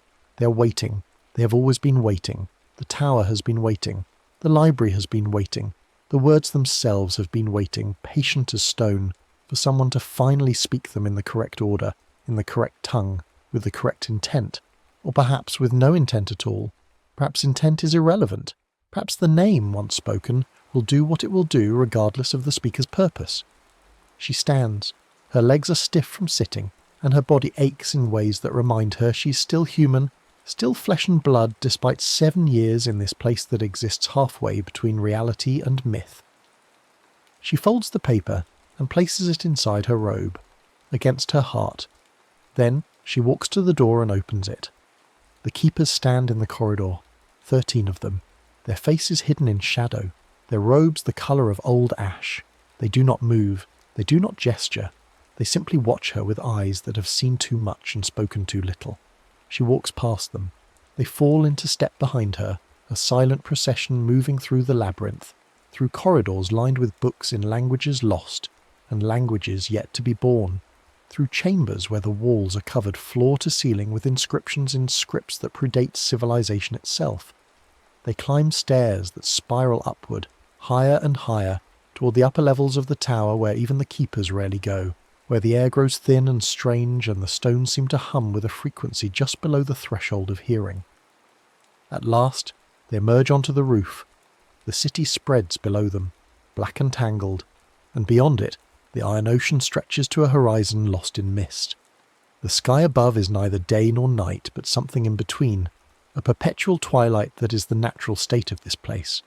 The wind here is cold and smells of salt and something older, something like the scent of a room that has been sealed for centuries and is suddenly opened. She stands at the edge of the roof, the keepers arranged in a semicircle behind her. She takes the paper from her robe and unfolds it. The syllables are there, waiting. 15 pieces of the oldest puzzle in the world. She has carried them this far.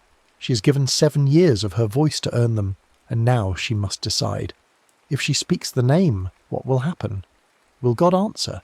Will the heavens open? Will the universe fold in upon itself like a letter being sealed? Will time stop or reverse or splinter into 1,000 parallel streams? Will she be struck down, a mortal presuming to speak what no mortal should know? Or will nothing happen at all? Will the name be just another word, powerful once perhaps, but worn smooth by millennia, its edges dulled, its meaning lost? She does not know. She cannot know. That is the nature of this moment.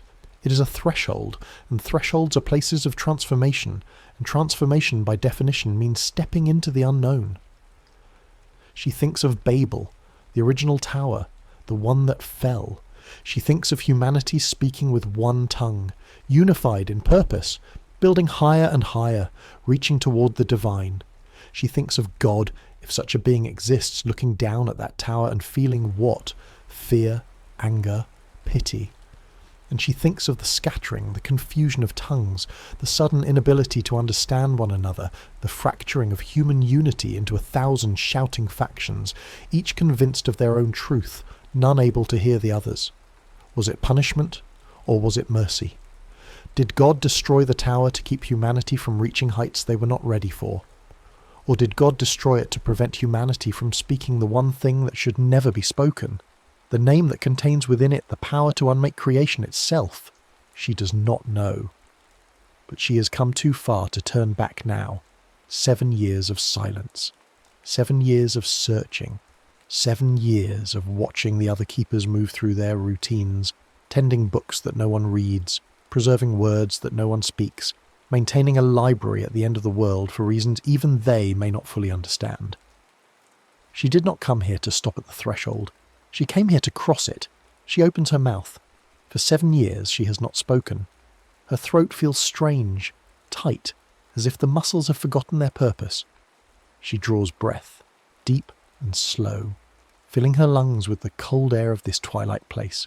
The keepers behind her do not move, but she can feel their attention like a weight on her shoulders, like the gaze of something vast and ancient turning toward her. The first syllable forms on her tongue.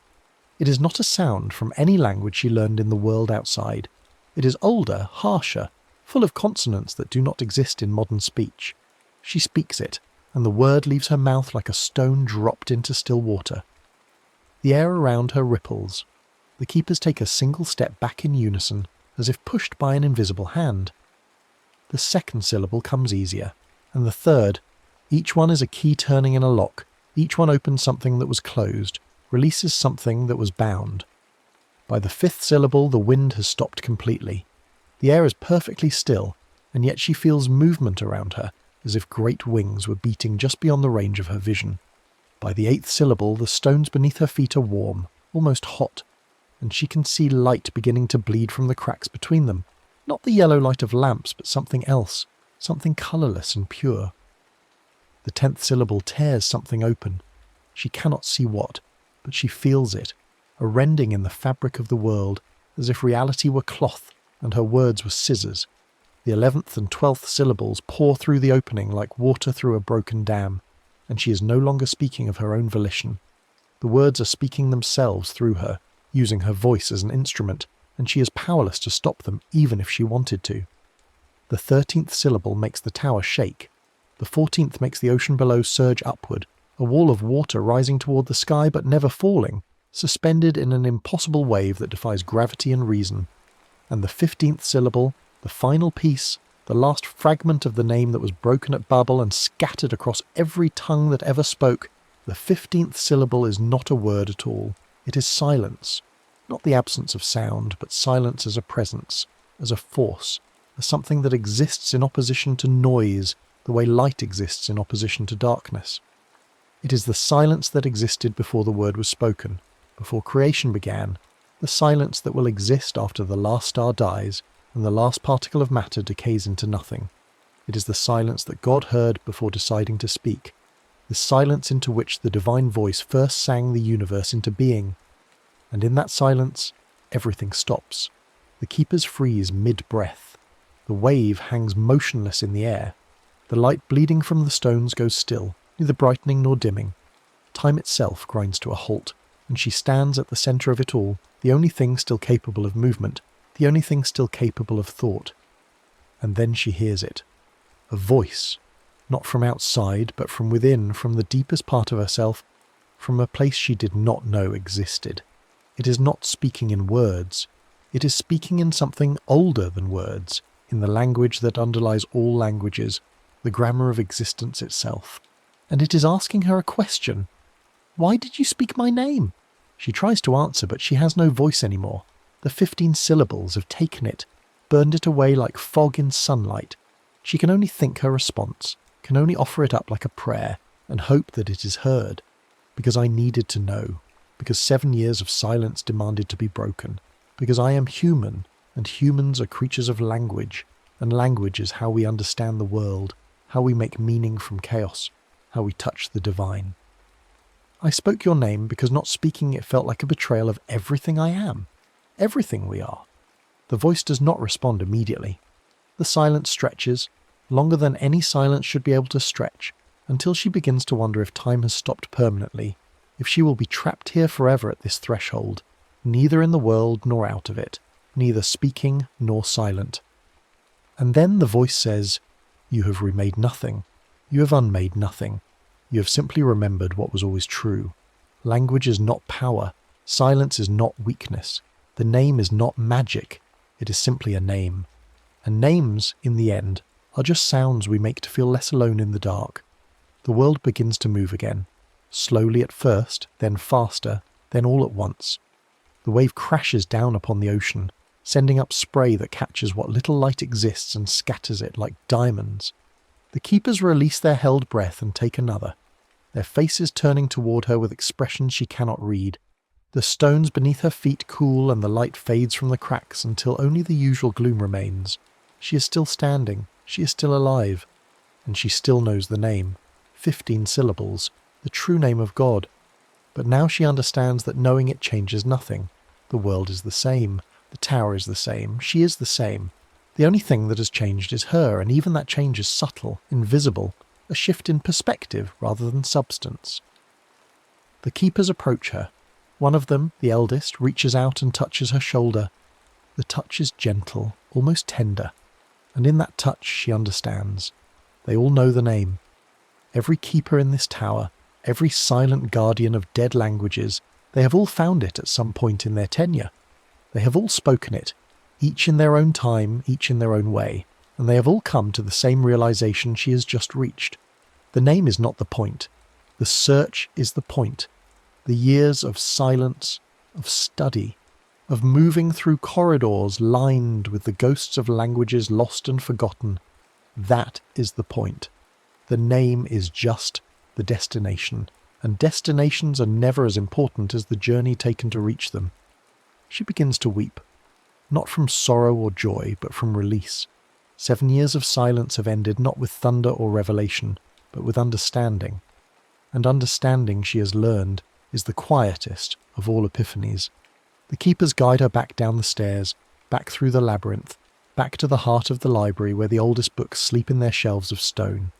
They bring her to a chamber she has never seen before, though she has walked these corridors for 7 years. In the centre of the chamber is a book, just one. Its cover is black and unmarked, and its pages are blank. The eldest keeper gestures to the book, then to her, then to a quill and ink that sit beside it. The meaning is clear. She is to write.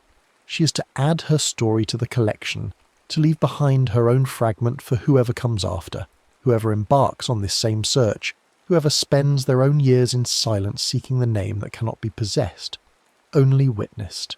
She sits, she takes up the quill, and she begins to write. Not in any language that exists, but in a new one, a private tongue invented in this moment, composed of all the languages she has learned and all the silence she has endured. She writes of the city at the edge of the world. She writes of the tower with its impossible library. She writes of the keepers and their wordless communion. She writes of 7 years spent reading the bones of dead civilizations. And she writes of the name, the 15 syllables, though she does not write them in full, does not give them away, for that would defeat the purpose. Each seeker must find them on their own. Each journey must be solitary. That is the rule. That is the way it has always been. When she finishes, the book is no longer blank. Her story fills its pages, and the pages seem to multiply as she writes, expanding to contain everything she needs to say. When at last she sets down the quill, her hand is cramping and her eyes are tired, but she feels lighter than she has in years. The keepers take the book. They place it on a shelf beside others like it, dozens of them, perhaps hundreds, each one containing the story of another seeker, another scholar who came to this place and learned what she's learned. And she understands now that this is the true purpose of the Babel remnant. Not to preserve languages, not to hide the name of God, but to teach this one lesson over and over to each generation that comes seeking answers. The answer is there is no answer. There is only the search, and the search is enough. She does not leave the tower. She cannot leave. Not because the door is locked, or because the keepers prevent her, but because she has nowhere else to go. The world outside, with its cacophony of voices and its millions of meaningless words, holds no appeal anymore. She has learned to love the silence. She has learned to hear what cannot be spoken. So she stays. She becomes one of the keepers in truth, not just in practice. She tends the library. She walks the corridors. She reads the texts that no one else will read. And when new seekers come, as they always do, drawn by rumours and legends and an ache they cannot name, she watches them from the shadows. She sees herself in their hungry eyes, in their desperate need to know, to understand, to pierce the veil. And she knows that each of them, in time, will find what they are looking for, and each of them, in time, will learn that what they are looking for was never the destination. It was always the journey. It was always the silence. It was always the space between words where meaning lives and breathes and waits to be discovered. The tower stands, the library endures, the words sleep in their stone cradles, and the keepers move through the shadows like ghosts, tending a collection that no one will ever complete, preserving knowledge that no one will ever fully possess. And somewhere in the depths of the labyrinth, in a book with a black cover and blank pages that are no longer blank, her story waits. 15 syllables hidden in a private language, a name that is not a name, a truth that is not a truth. And above it all, in the twilight sky above the city at the edge of the world, something that might be God and might be nothing at all, watches with eyes older than time and thinks thoughts that no language could ever contain. The story ends where it began, in silence, in searching, in the space between the word and the world, where all stories live, where all truths hide, where the name of God is both spoken and unspoken, known and unknowable, a key that opens nothing and everything at once, and that is enough. It has always been enough. The next story is about to begin. Please relax and enjoy. Long before anyone thought to call them maps, humans were already map makers. They scratched lines into cave walls with charred sticks, marking the bend of a river or the path to a hunting ground. They stacked stones in careful arrangements, silent guides pointing toward hidden water sources. They wove roots into songs and stories, passing knowledge from one generation to the next through memory alone. The earliest maps existed not on any surface but in the mind, carried by those who had walked the land and lived to tell about it. But memory fades, and travellers die, and eventually someone realised that a mark on clay or stone could outlive the person who made it. That simple act of drawing a path so others could follow without a guide changed everything about how humans understood their place in the world.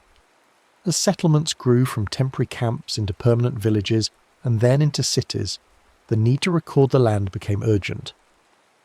In the river valleys of Mesopotamia, scribes pressed styluses into soft clay tablets, creating crude representations of fields and irrigation canals. These weren't artistic endeavours, but practical necessities. When disputes arose over boundaries, the tablets served as evidence. When tax collectors came, the maps told them which farms owed grain to the temple.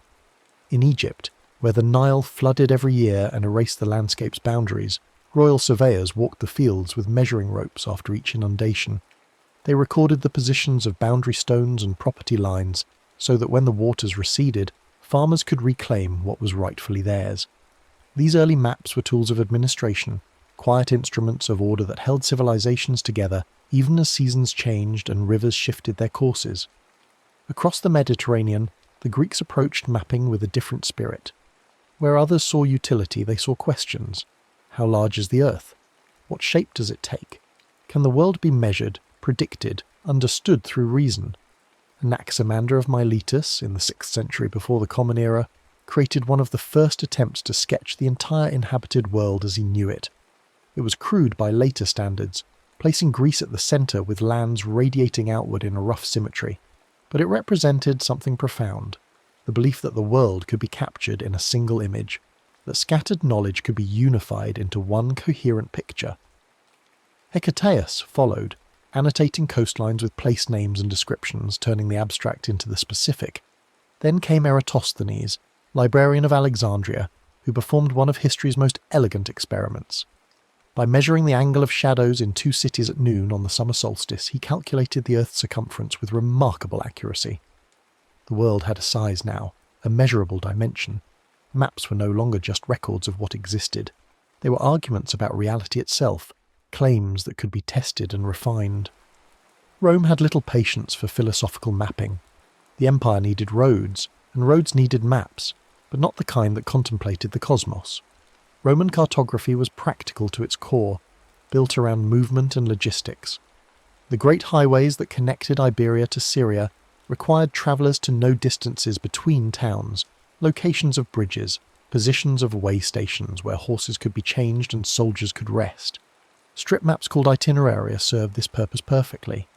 They didn't show the land as a bird might see it. Instead, they showed it as a traveller experienced it, a linear sequence of stops and distances. 10 miles to the next fountain, 15 miles to the garrison, 20 miles to the crossroads. These maps weren't beautiful, but they were useful, and their usefulness made the empire function. Messages travelled faster when messengers knew exactly where to go.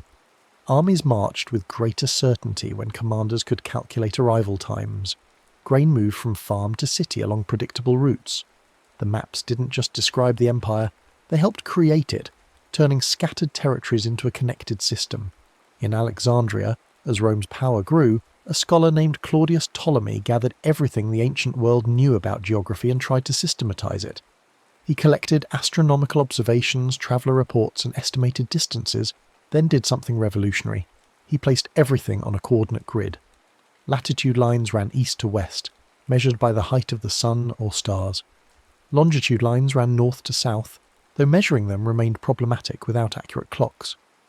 Ptolemy's Geographia wasn't just a list of places, it was a method, a technique for projecting the curved surface of a sphere onto the flat page of a book. His instructions for creating maps from coordinates meant that even if all physical maps were lost, future cartographers could recreate them from his tables of numbers.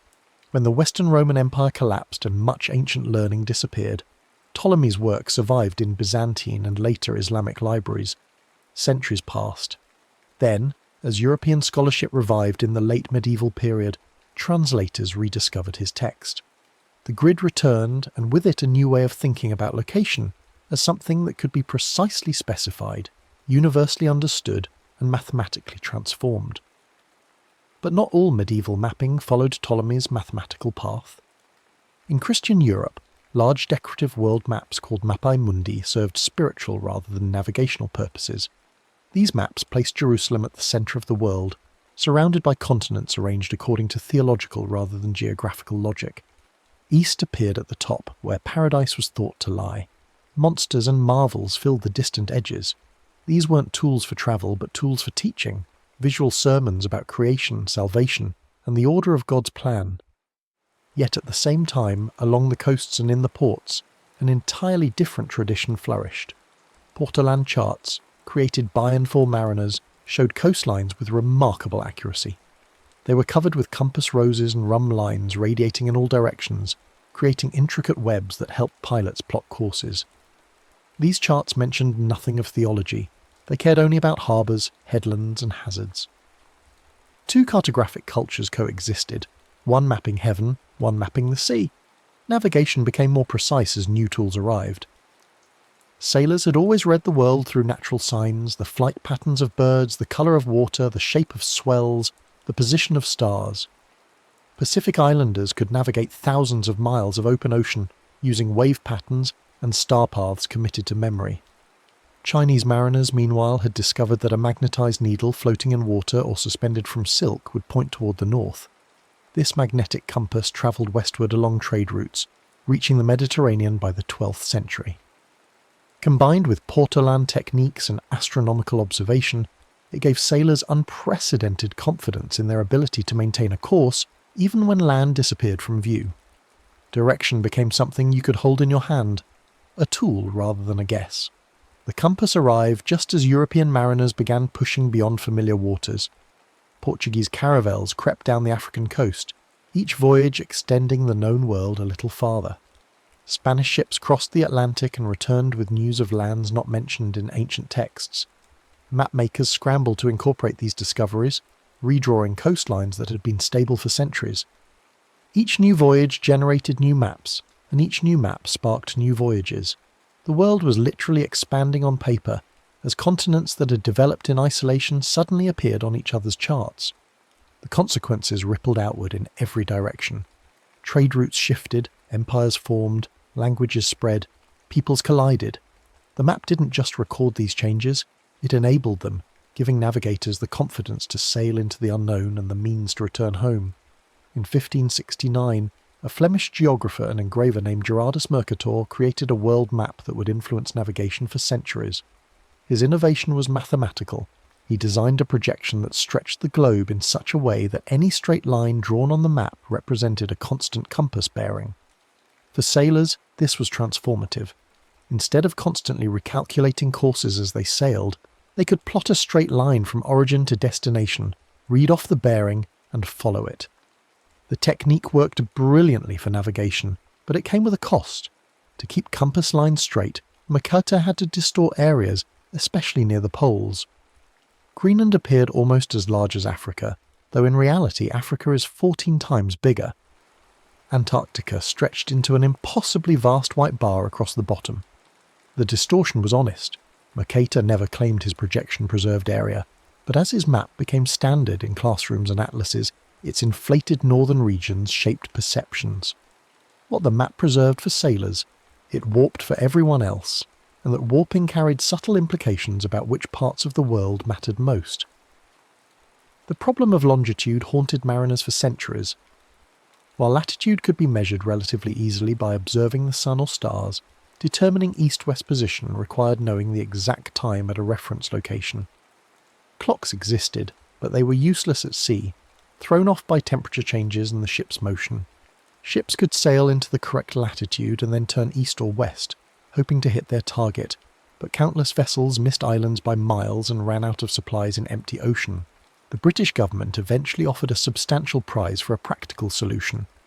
John Harrison, a self-taught clockmaker, spent decades perfecting a marine chronometer that could keep accurate time through storms and tropical heat.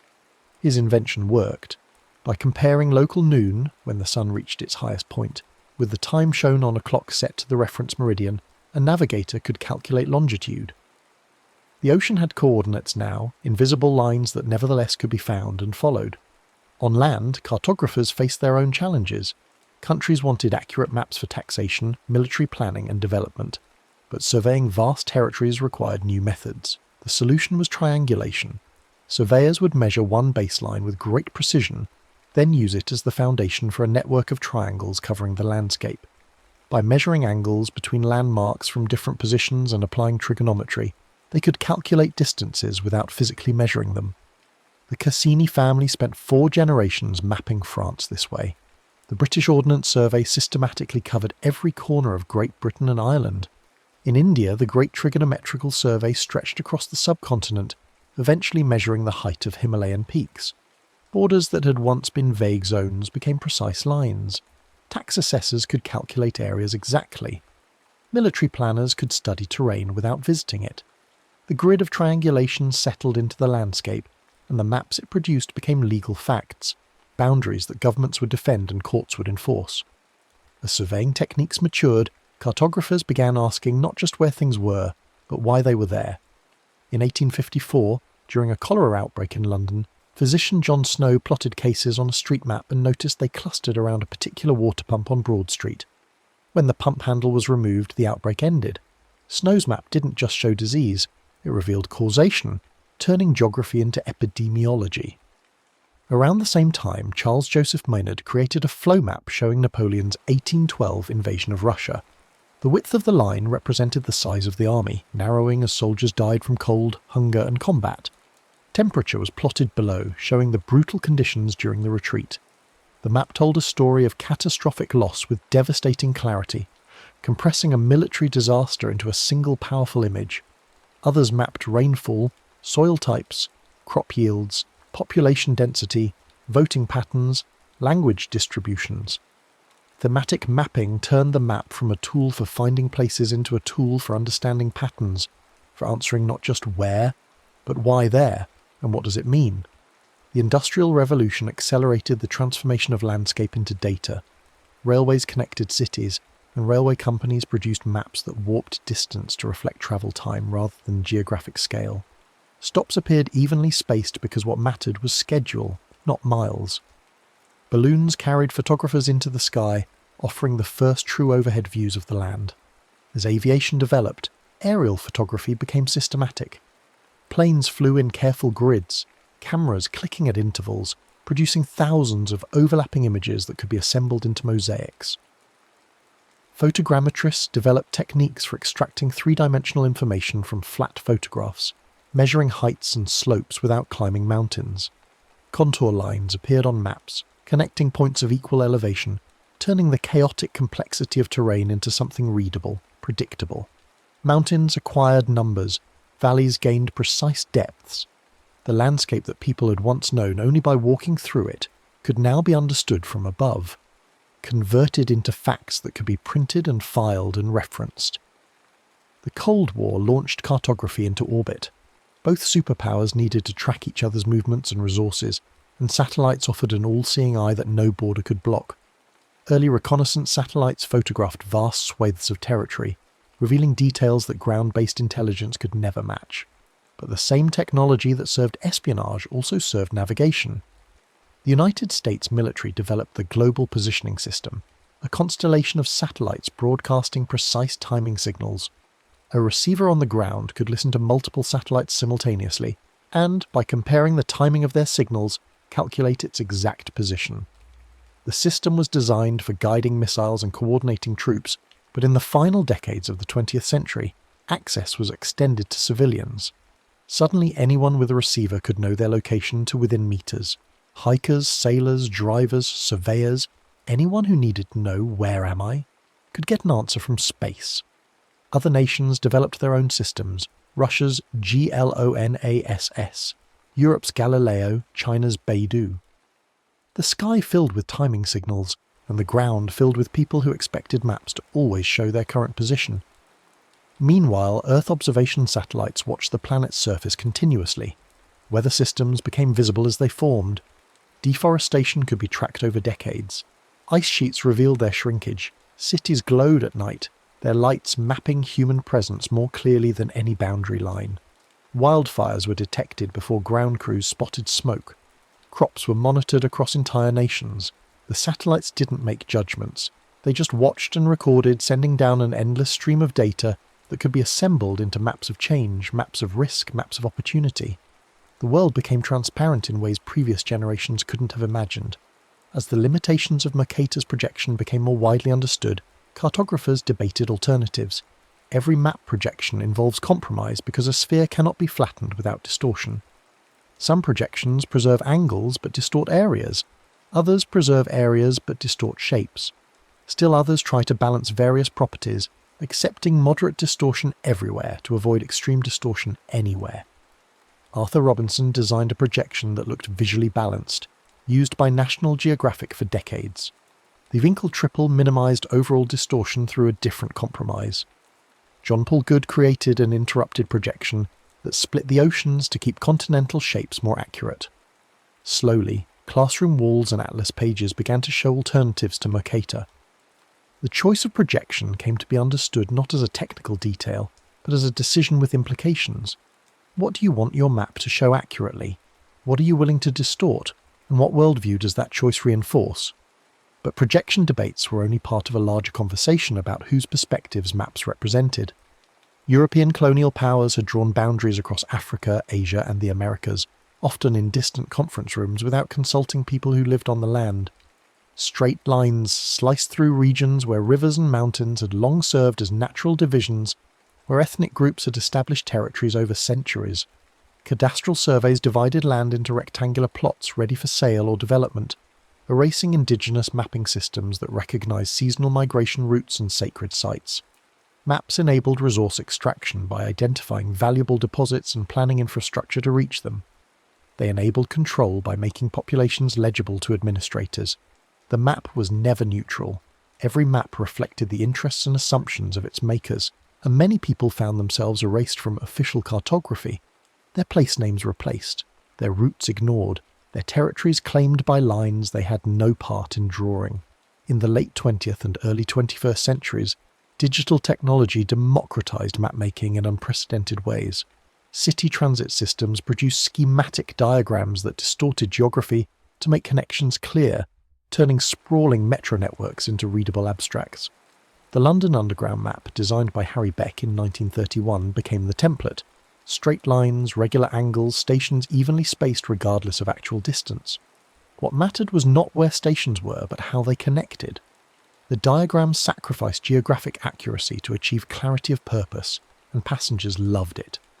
Delivery companies developed sophisticated routing systems that calculated optimal paths for trucks making dozens of stops, redrawing their maps nightly as packages moved and schedules changed. Navigation apps appeared on smartphones, offering turn-by-turn directions that updated in real time. These apps didn't just show the shortest path, they calculated the fastest based on current traffic, or the safest based on accident data, or the most scenic based on user preferences.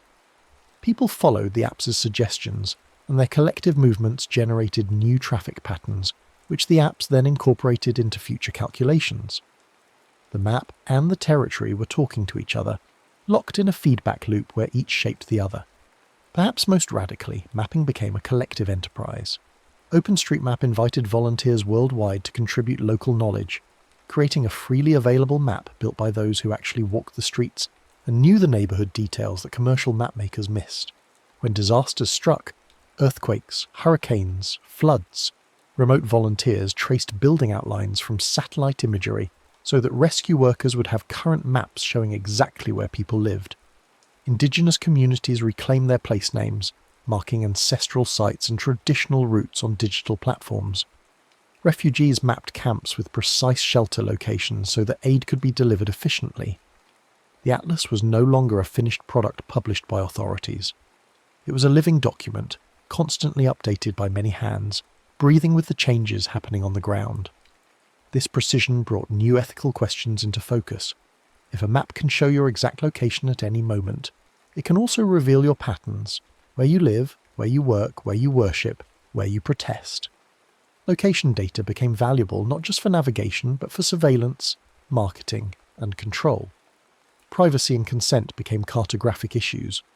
Maps showing the locations of protests or minority communities could enable targeted repression. Maps showing critical infrastructure could guide attacks. Redaction became as important as revelation. Crisis maps that showed where help was needed could also show where vulnerable people were gathered. The more precise the map, the greater the responsibility of those who made it and those who used it. Questions that previous generations of cartographers never had to consider became urgent. Who has the right to map whom? What should be hidden as well as what should be shown? And how can mapping serve rather than exploit the people being mapped? Through all these transformations, one image persisted across centuries. The compass rose. From medieval portolan charts to modern navigation apps, the symbol remained, often ornate on old maps, sometimes reduced to a simple arrow on new ones but always present. It marked north, that arbitrary but essential direction around which all other directions organised themselves. North was a human convention. The planet's magnetic field could just as easily have led us to call its direction south. But it was a convention that allowed people scattered across the globe to orient themselves the same way, to share a common framework for describing direction and position. The compass rose represented something fundamental about what maps do. They don't eliminate uncertainty or make the world simple, but they give us a way to move through complexity with greater confidence. They offer a bearing to follow, a direction to hold even when conditions change, and in the end, a map is always a compact between the world and the walker. It can be a clay tablet showing irrigation ditches, a portolan chart covered with compass lines, a printed atlas of triangulated surveys, a GPS device speaking coordinates from satellites, or simply a memory of a turn at the tall pine. The medium changes, but the purpose endures, to transform the overwhelming vastness of the world into something followable, to create a path through chaos, and to share that path so others can make the same journey. From the first charcoal line on a cave wall to the latest satellite image processed through algorithms and displayed on a screen, humans have been trying to answer the same question. Where am I, and how do I get where I'm going? The map doesn't answer that question completely. No representation ever captures the full richness of the territory, but it offers enough to begin, enough to choose a direction and start walking. Under rain or sun, on paper or screen, in memory or in hand, the map remains what it has always been, a conversation between the land and those who move through it, a tool for turning uncertainty into a route, and an invitation to trust that somewhere ahead the path continues. The map's evolution reveals something deeper about human consciousness itself. Each advancement in cartographic technique reflected a shift in how people understood their relationship to space and to each other. When maps were oral traditions passed through stories and songs, geographic knowledge belonged to the community and changed with each telling. The same route might be described differently by different travellers, emphasising landmarks one person found significant, while ignoring those another considered crucial. This fluidity made maps personal and subjective, shaped by individual experience. But when knowledge moved from memory to clay, from speech to inscription, something fundamental changed. The map became fixed, authoritative, separate from any single person's experience. It claimed to show not how one person saw the route, but how the route actually was. This shift from subjective to objective mapping paralleled humanity's broader move toward written law, recorded history, and institutional knowledge. The world became something that could be known independently of direct experience, referenced and verified, argued over with evidence rather than memory. Consider what happens when a surveyor measures a mountain's height. Before the measurement, people who lived near the mountain knew it through intimate daily contact. They knew which slopes caught morning sun, where snow lingered longest, which paths were treacherous in rain. The mountain existed for them as a collection of experiences, dangers, and opportunities. But when the surveyor climbs to its peak with instruments and declares the mountain to be precisely 8,000 metres high, that number begins to replace lived knowledge. The mountain enters a catalogue, becomes comparable to other peaks, gets ranked and categorised. It can be known by people who have never seen it. This isn't to say measurement is wrong. The number is useful, true in its own way. But something is lost in translation. The map captures certain aspects of reality while necessarily ignoring others. and over time people begin to think the captured aspects are all that matter. The unmapped dimensions of experience fade from collective awareness. Throughout history, the introduction of new mapping technologies has repeatedly disrupted existing power structures before consolidating new ones. When the printing press made maps reproducible, geographic knowledge that had been guarded by elite navigators and royal cartographers suddenly became available to anyone who could afford a printed atlas. Merchants could plan their own trade routes without relying on guild secrets. Explorers could study coastlines without serving established powers.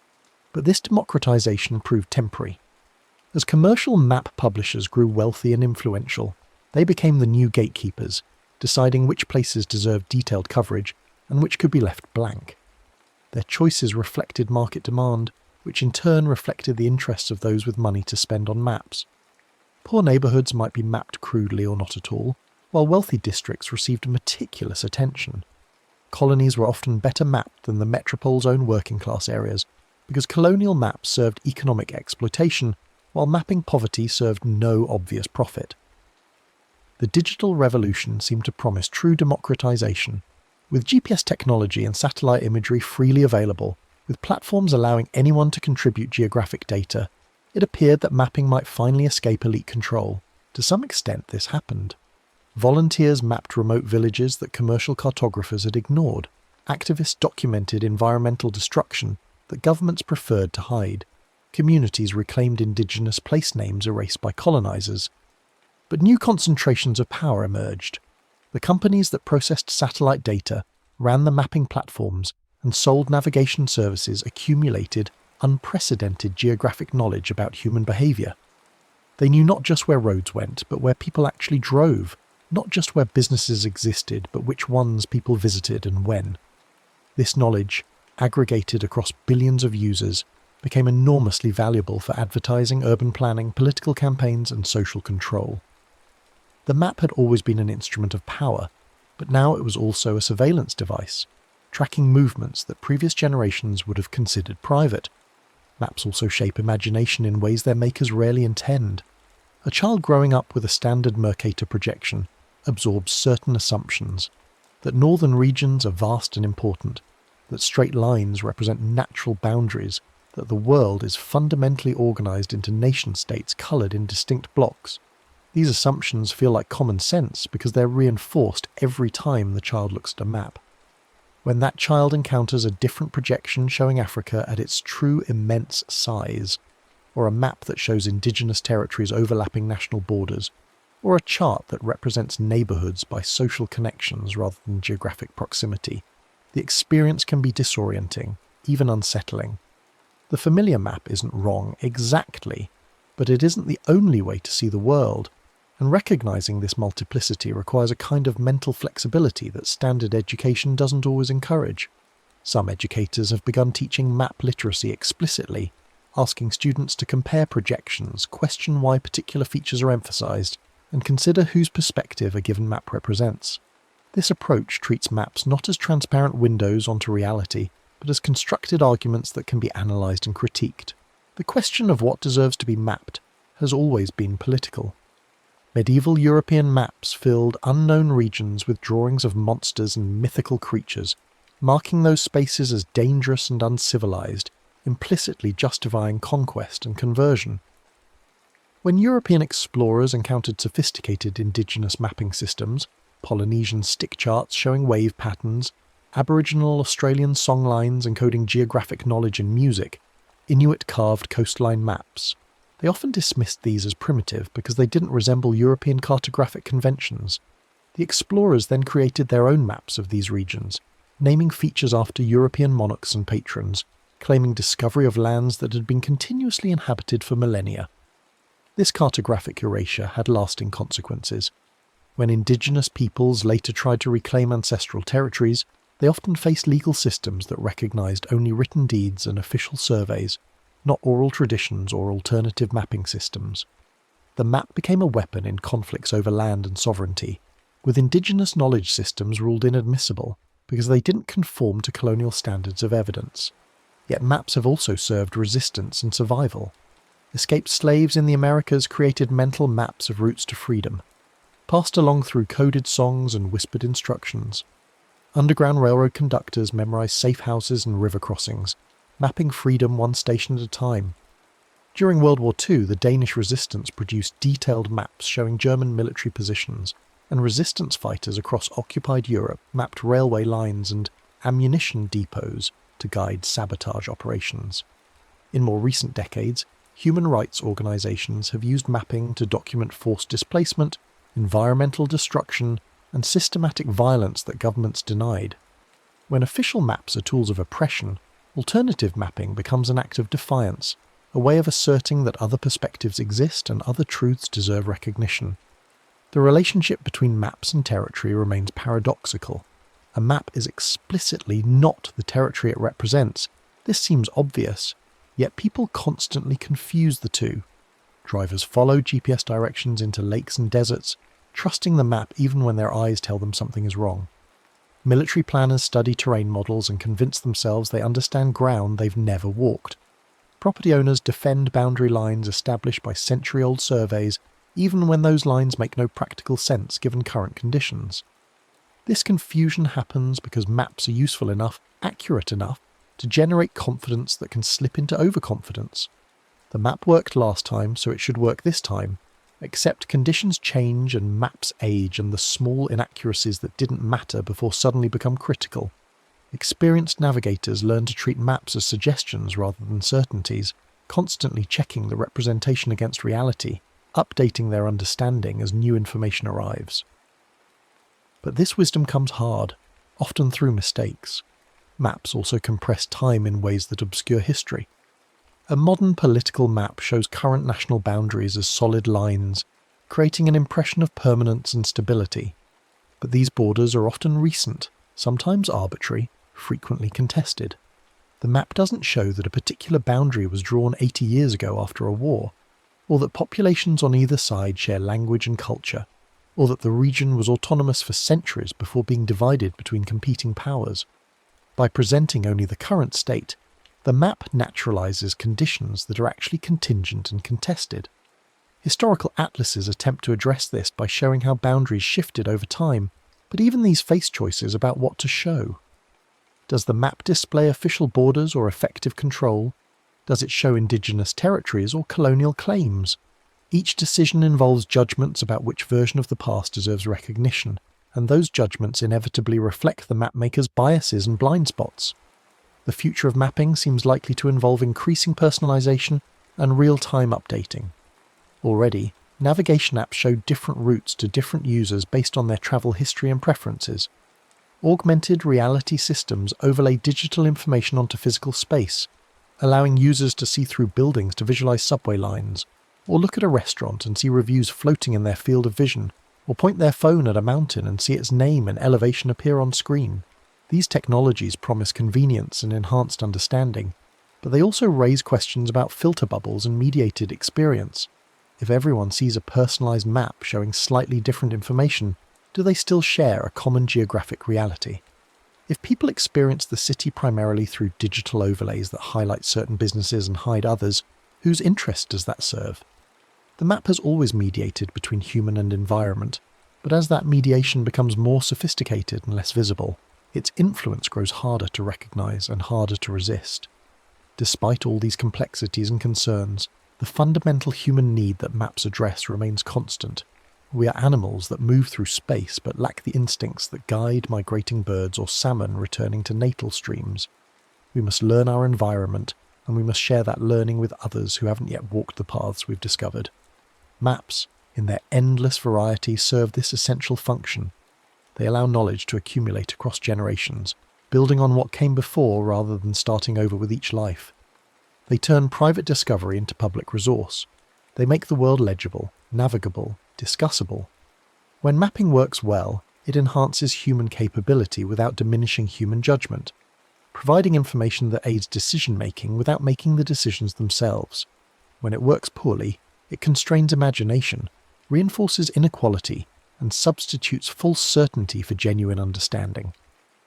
The difference lies not in the technology, but in the awareness we bring to it, the questions we ask about whose knowledge counts, and whose interests are served.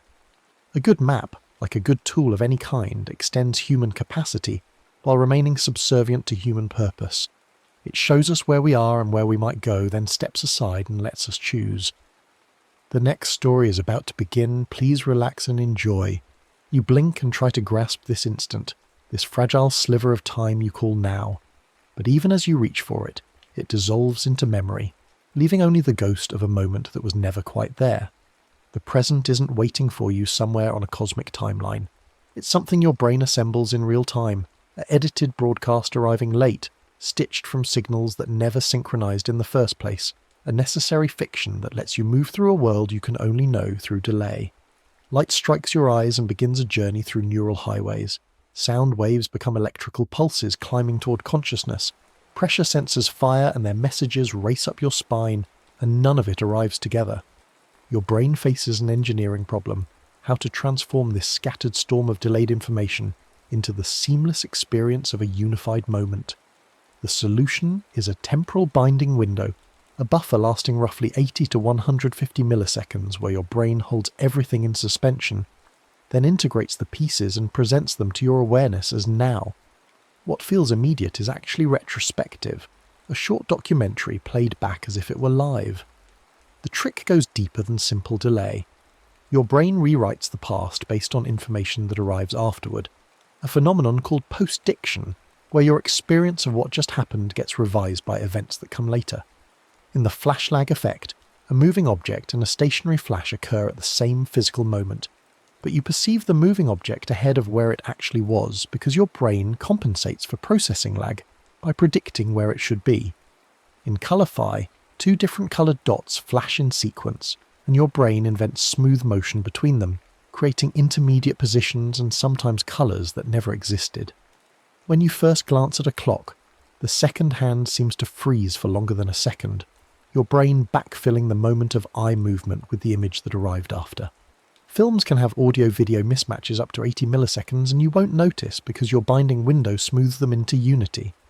These aren't glitches, but glimpses of the construction rules, showing not where perception fails, but how it's built from the ground up. Your brain doesn't just assemble the past into present, it gambles on the future and calls that prediction now. This is predictive processing, where your brain continuously generates forecasts of what comes next and updates them when sensory data proves them wrong. What you experience isn't raw input, but your brain's best guess about reality, refined by error correction. Perception becomes controlled hallucination held in check by the world. Your motor system operates identically. When you reach for something, your brain issues the command and simultaneously predicts the sensory consequences, an efference copy compared against actual feedback to enable fluid correction. The present you inhabit contains a slice of near future your brain is already betting on, a probabilistic forecast woven so tightly into the moment that you can't detect the seam. The world feels stable despite constant motion because your brain smooths time with expectations, filling gaps with educated guesses before reality confirms or denies them. The prediction runs so deep it shapes everything from the mundane to the profound. When you walk downstairs in darkness, your foot expects each step based on the rhythm established by previous ones, and when a step is missing or arrives sooner than predicted, the jolt you feel isn't just physical but temporal. Your brain's forecast colliding with reality. When you speak, you're already predicting what you'll say several words ahead, which is why speech errors often involve swapping sounds from future words into current ones, your prediction leaking into production. When you listen to music, your brain generates expectations about what notes will follow, based on patterns learned over a lifetime, and the pleasure or surprise you feel emerges from how reality confirms or violates those forecasts. Every moment you experience is partially constructed from moments that haven't happened yet, your brain reaching forward in time to pull the future into the present, creating an experience of now that's always already anticipating what comes next. This predictive machinery becomes visible when it breaks down or gets fooled. The rubber hand illusion demonstrates how prediction shapes body ownership. When someone strokes a rubber hand in sync with stroking your hidden real hand, your brain predicts the sensory consequences of the visual stroking, and within minutes begins to incorporate the rubber hand into your body schema, making you feel touch on a piece of latex. The sensation is so compelling, that when the rubber hand is threatened with a knife, your stress response activates as if your actual body were in danger. The illusion reveals that your sense of embodiment, of where you end and the world begins, is a prediction constantly updated by sensory evidence. Even more unsettling, experiments where the stroking is done slightly ahead of the visual stimulus can make people feel that touch arrives before they see the cause, as if their brain is experiencing the future, though really it's just revealing how much temporal manipulation goes into constructing the feeling of nowness. The width and density of the present moment shift with your state. Fear and arousal stretch time not by speeding processing, but by increasing encoding density. You lay down richer memories that feel longer in retrospect. Novelty does the same, demanding attention and creating detailed records that make seconds feel thick and slow. Boredom collapses time. Fewer encoded details mean faster passage in hindsight, even as each second drags. Flow dissolves the boundary between you and activity. Self-monitoring vanishes. The gap between intention and action closes, and hours disappear because you stop constructing a separate observing self. Mind-wandering smears now across past and future, blending memory and prediction, until the present feels diffuse and stretched. Mindfulness thickens the felt moment by anchoring attention to immediate sensation, training you to notice the texture of the constructed present. The moment isn't fixed. It's elastic, tuned by emotion and attention, expanding and contracting based on what you're doing and how you're experiencing it. The elasticity of now shows up in countless everyday experiences that we rarely question. When you're waiting for important news, 5 minutes can feel like an hour because anxiety sharpens attention, and you encode every passing second in fine detail. When you're absorbed in conversation or work you love, entire afternoons evaporate because you stop monitoring time's passage, and your brain allocates fewer resources to building a sense of duration. The first time you drive a new route, it feels long because you're processing novelty and landmarks, but the return trip along the same road feels shorter because your brain compresses familiar patterns into efficient predictions. Children experience time as moving more slowly than adults do, not because their neural processing is actually faster, but because a higher proportion of their experiences are novel and attention-demanding, creating richer encoding that stretches subjective time. As you age and more of life becomes routine, time seems to accelerate because your brain devotes less processing to familiar patterns, creating sparser memories that collapse when recalled. This has implications for how you construct your life's narrative. The remembered duration of any period depends not on how long it lasted, but on how densely you encoded it. A weekend packed with new experiences will feel longer in memory than a month of routine, which is why people often feel their lives are speeding up as they settle into comfortable patterns. The antidote isn't necessarily to chase constant novelty, which brings its own exhaustion, but to recognize that the texture of your remembered life depends on the attention you pay to it. Deliberate variation, mindful presence, and engagement with experience all thicken the felt present and create richer memories that resist temporal compression. You can't add more hours to your days, but you can increase the experienced richness of the hours you have by manipulating the very mechanisms your brain uses to construct the feeling of time passing. Different cultures carve different presents from the flow of time. Industrial societies operate on clock time, dividing days into quantified units that create narrow, synchronized nows, enabling coordination across distance and strangers. Event-based cultures define the present through what's happening rather than what clocks say, making now contextual and relational, shaped by social rhythms instead of mechanical ones. Rituals and music create shared presence by entraining groups to common pulses. When people sing or drum or march together, their bodies and attention lock into the same temporal pattern and they briefly inhabit the same constructed now. Language shapes how present gets narrated. Some verb structures emphasize ongoing process over discrete points, framing experience as continuous unfolding rather than snapshot sequences. There's no single human present, only cultural and individual pluralities, each a different way of stitching sensation, memory, and expectation into the feeling of now. The cultural shaping of time goes beyond simple differences in punctuality or pace. Some languages have verb systems that don't clearly distinguish past, present, and future, instead marking whether actions are completed or ongoing, witnessed or reported, which fundamentally shifts how speakers narrate their experience of now. The Aymara people of the Andes conceptualize the future as behind them and the past as in front, reversing the spatial metaphor most Western languages use, which may reflect different ways of thinking about knowledge and presence. The past is visible and known, hence in front, while the future is unknown, hence behind. Aboriginal Australian cultures often organise time through cyclical patterns tied to land and season, rather than linear progression, creating presents that recur and echo rather than vanish into irretrievable past. These aren't merely linguistic curiosities, but evidence that the human brain's construction of now is flexible enough to scaffold radically different temporal experiences depending on cultural context. Even within a single culture, different social contexts demand different presents. The narrow, synchronized now of factory work or airport schedules contrasts sharply with the looser, event-oriented present of family gatherings or creative collaboration. The stretched attentional present required for meditation practice differs from the rapid switching present of social media scrolling.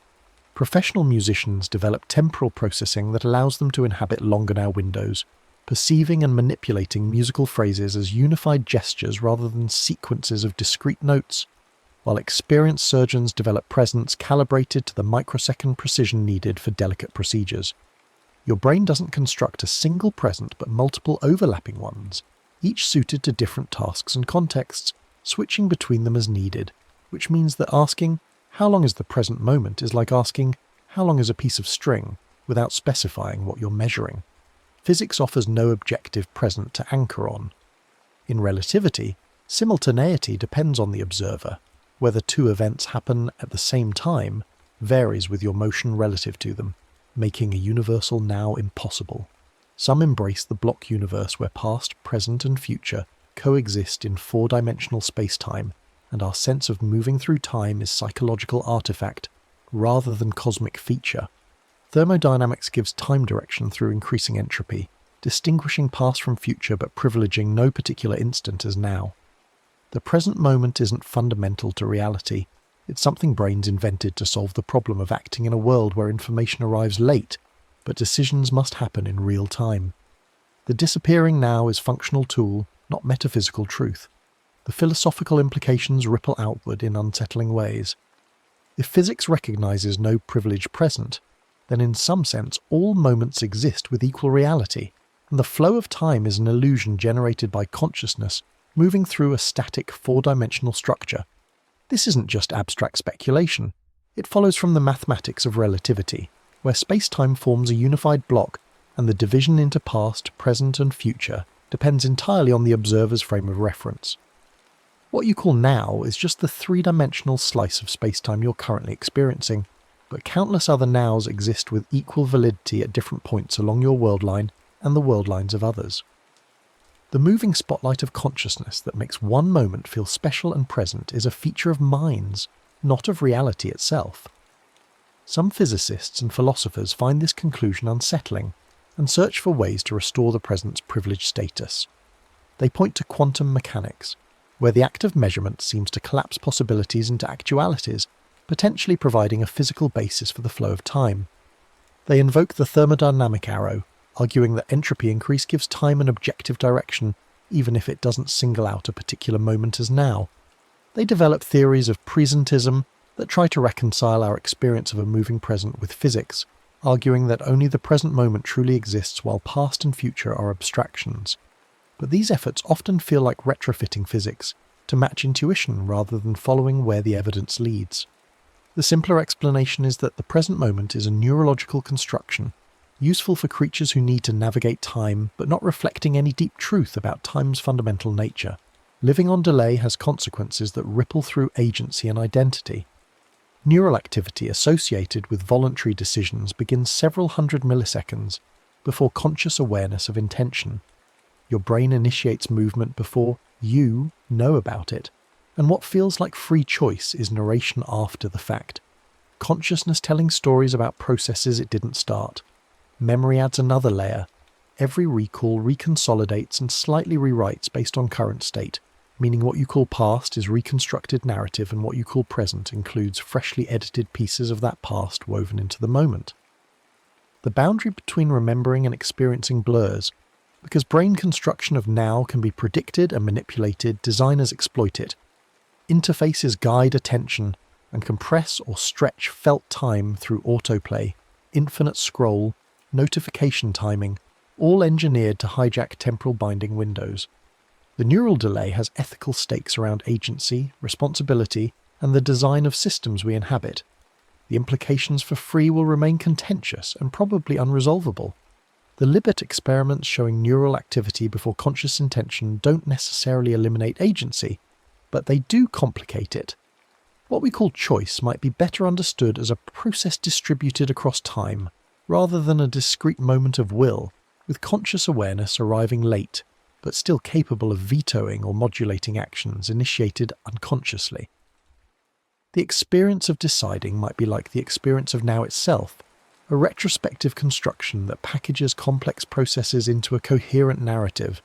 This doesn't mean you're not responsible for your actions any more than the constructed nature of the present means you're not really experiencing anything. It does mean that the relationship between consciousness, intention, and action is more tangled than introspection suggests, mediated by temporal delays and narrative reconstructions that make the story you tell yourself about, choosing probably incorrect in its details, even if emotionally and practically useful. The malleability of memory adds another layer of temporal complexity. When you recall an event, you don't retrieve a static recording, but reconstruct it from fragments, filling gaps with plausible details influenced by current beliefs, emotions, and contexts. Each recall further modifies the memory, potentially introducing distortions that become incorporated into future reconstructions. This means your past is constantly being rewritten, in light of your present, creating a feedback loop where who you are now shapes who you remember being, which shapes who you become. The narrative continuity that gives you a sense of stable identity across time is maintained by this constant editing process, which means the you who existed in the past is partially a fiction created by present you to make sense of fragmentary evidence. The present moment you inhabit is therefore constructed not just from delayed sensory signals, but from reconstructed memories that have been edited to fit current self-narratives. Technology has become increasingly sophisticated at manipulating felt time by exploiting the mechanisms of temporal binding and attention. Social media platforms use variable reward schedules and infinite scroll to collapse time into a continuous present tense, where hours disappear into algorithmic feeds designed to maximize engagement. Video games manipulate flow states and achievement rhythms to stretch or compress subjective duration. Streaming services eliminate natural stopping points and autoplay next episodes to prevent the temporal dislocation that might prompt disengagement.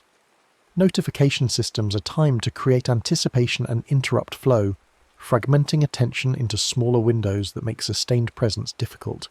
These aren't accidents, but deliberate design choices based on research into how brains construct temporal experience, treating your sense of now as a resource to be captured and monetized.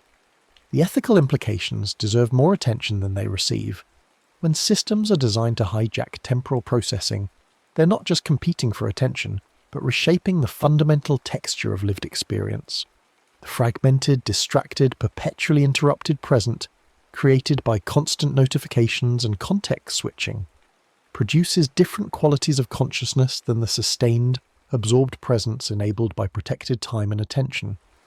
The compressed, urgent now of scrolling through crisis-amplifying news feeds generates different emotional states than the expanded, spacious present of long-form reading or contemplative practice.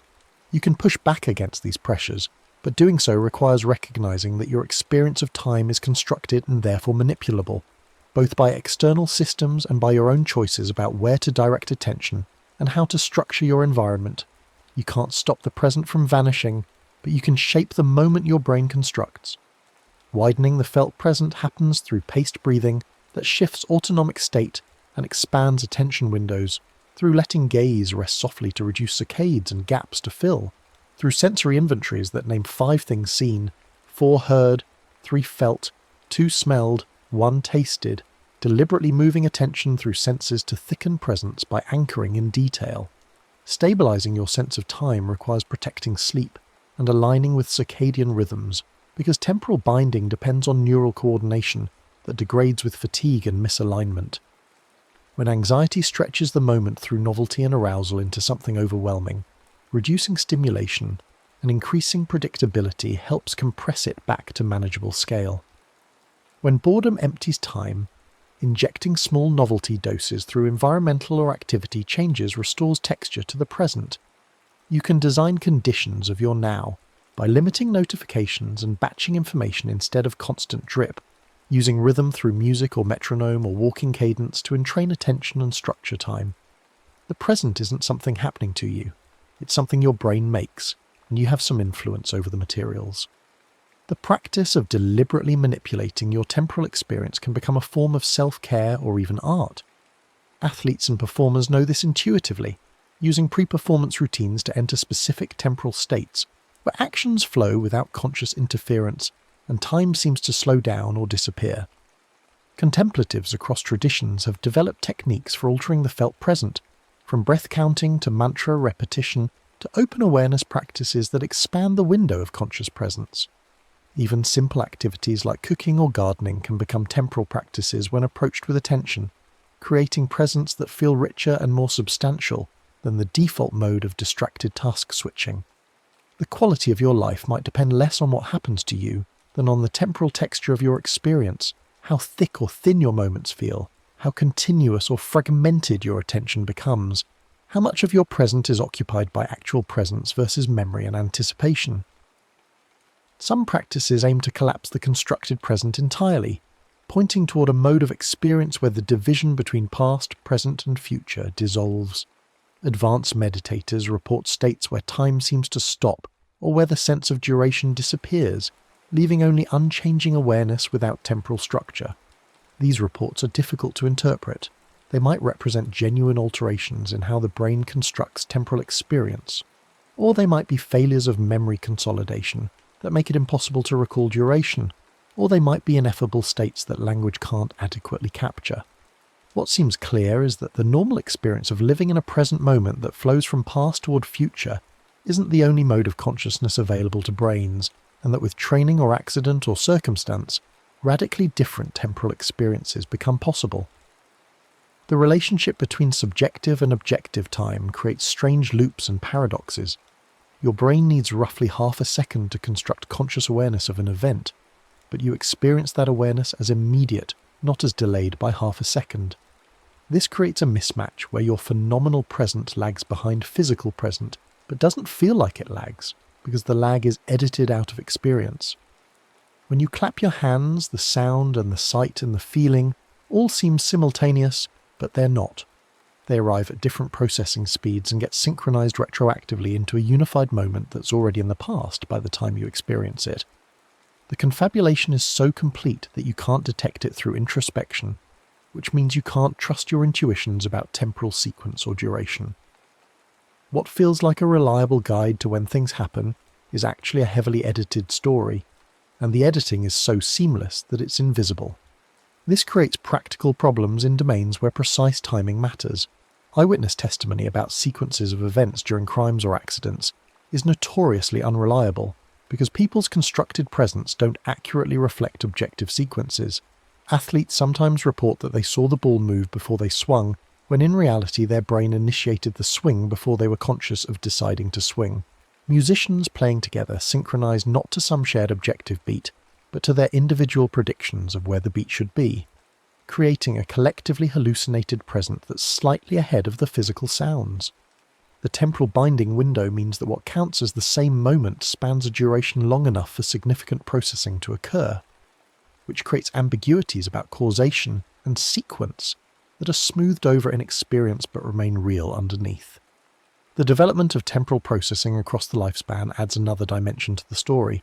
Infants appear to live in a much narrower present than adults, with temporal binding windows that span perhaps only tens of milliseconds, which means their experience of now might be far more fragmented and less coherent than ours. As children develop, their temporal integration windows lengthen, allowing them to perceive longer sequences as unified events and to anticipate further into the future. Aging may reverse this process, with older adults sometimes showing reduced temporal integration that makes their present feel more fragmented or makes temporal sequences harder to track. Brain injuries or neurological conditions can dramatically alter temporal experience.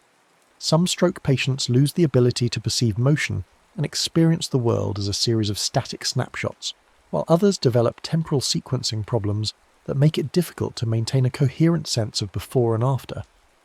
These variations reveal that there's no single normal present, but a range of possible temporal experiences depending on neural architecture and function. The present you inhabit is calibrated to your particular brain at this particular moment in this particular state, and small changes in neurochemistry or neural connectivity can shift the parameters of that present in noticeable ways. Drugs that affect dopamine or serotonin systems often alter temporal perception, making time seem to speed up or slow down, or making the present feel expanded or contracted. Sleep deprivation fragments temporal binding and makes it harder to maintain extended attention. Even hunger or dehydration can shift the felt texture of now by changing the resources available for neural processing. Your experience of the present moment is therefore dependent on your body's state, in ways that are usually invisible but become obvious when something disrupts the normal operating parameters. The intersection of time perception and mental health deserves more recognition. Depression often involves a distorted relationship with time, where the present feels empty and stretched. The future seems foreclosed, and rumination locks attention on past failures, creating a temporal experience that's simultaneously stagnant and oppressive.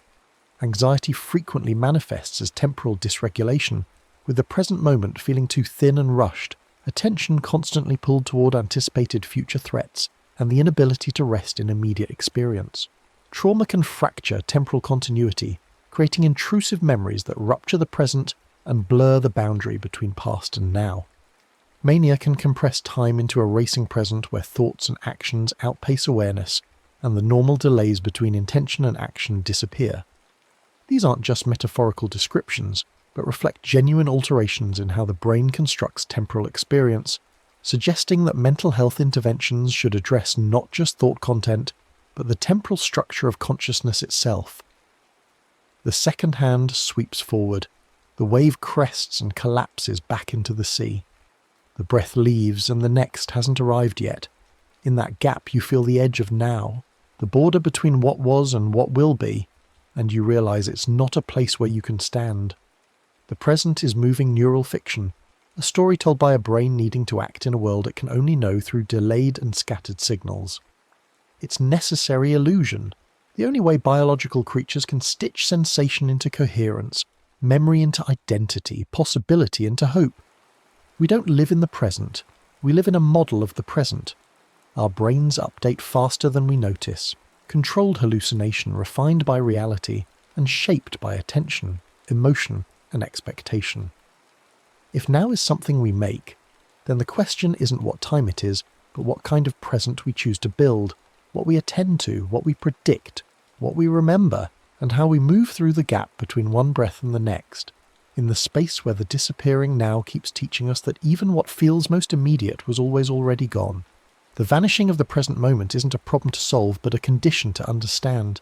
You can't make now last any longer than it does, can't hold on to the instant as it slides into memory, can't prevent the future from becoming present and then immediately past. But you can change your relationship to this disappearing act by recognizing that what you call now was never the thing you thought it was, never a knife-edge instant of pure presence, but always a construction, always arriving late, always already edited. The disappointment you might feel at this revelation can transform into liberation when you realize that if the present is something your brain makes, then you have more agency in its construction than you knew. You're not passive recipient of moments flowing past, but active participant in the ongoing creation of temporal experience, shaping the texture and quality of your now through where you place attention, how you regulate your state, what rhythms you entrain to, and what meaning you construct from the scattered signals that constitute your experience. This doesn't mean you have complete control. The basic mechanisms of temporal binding, the delays inherent in neural processing, the predictive machinery that generates your sense of now, these are evolutionarily old and deeply embedded in how brains work. You can't decide to perceive things without the flash lag effect or to experience sensory inputs in the order they physically arrive rather than the synchronized order your brain constructs. But within those constraints, There's considerable flexibility in how thick or thin your present feels, how continuous or fragmented your attention becomes, how much of your now is occupied by worrying about futures or reliving pasts versus actually inhabiting the current constructed moment. The practices and techniques for shaping temporal experience aren't esoteric mysteries, but practical tools based on understanding the mechanisms through which brains build the feeling of now. The ultimate lesson might be that the disappearing now is teaching you something about the nature of existence itself. Everything that arises passes away. Every moment that comes into being is already vanishing. The only constant is change and impermanence.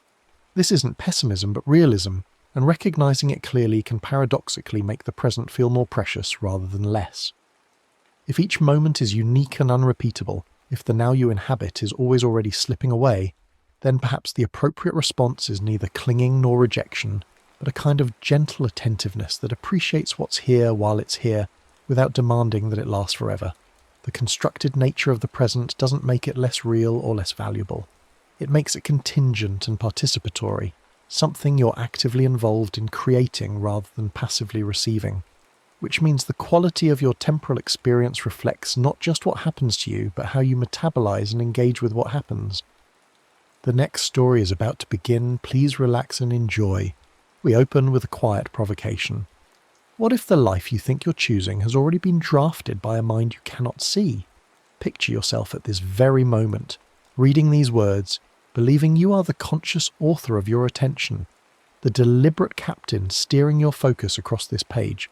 But what if, in the milliseconds before you turned your gaze here, in the hours before you decided to read, in the years before you became the kind of person who seeks this kind of understanding, something beneath awareness was already writing the script?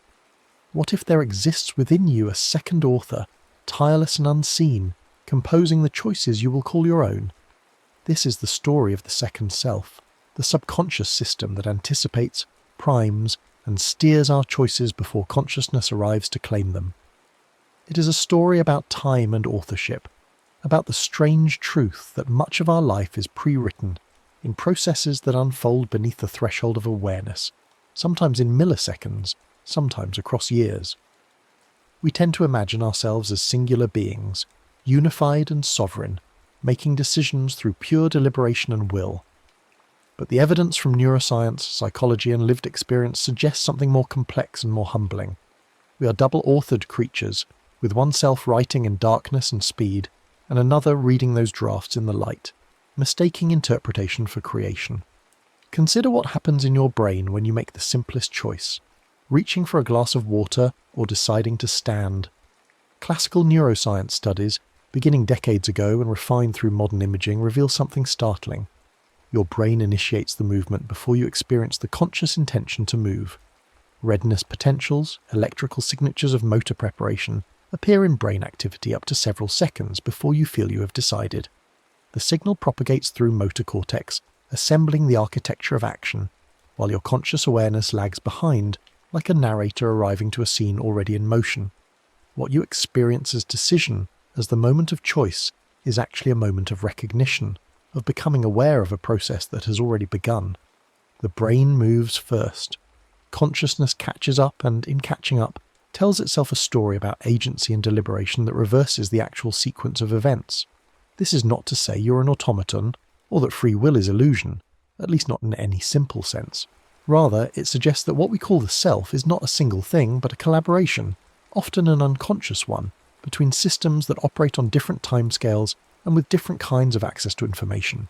The first self, the one you identify with, the I that narrates your inner monologue, is a late-stage editor working with material already drafted.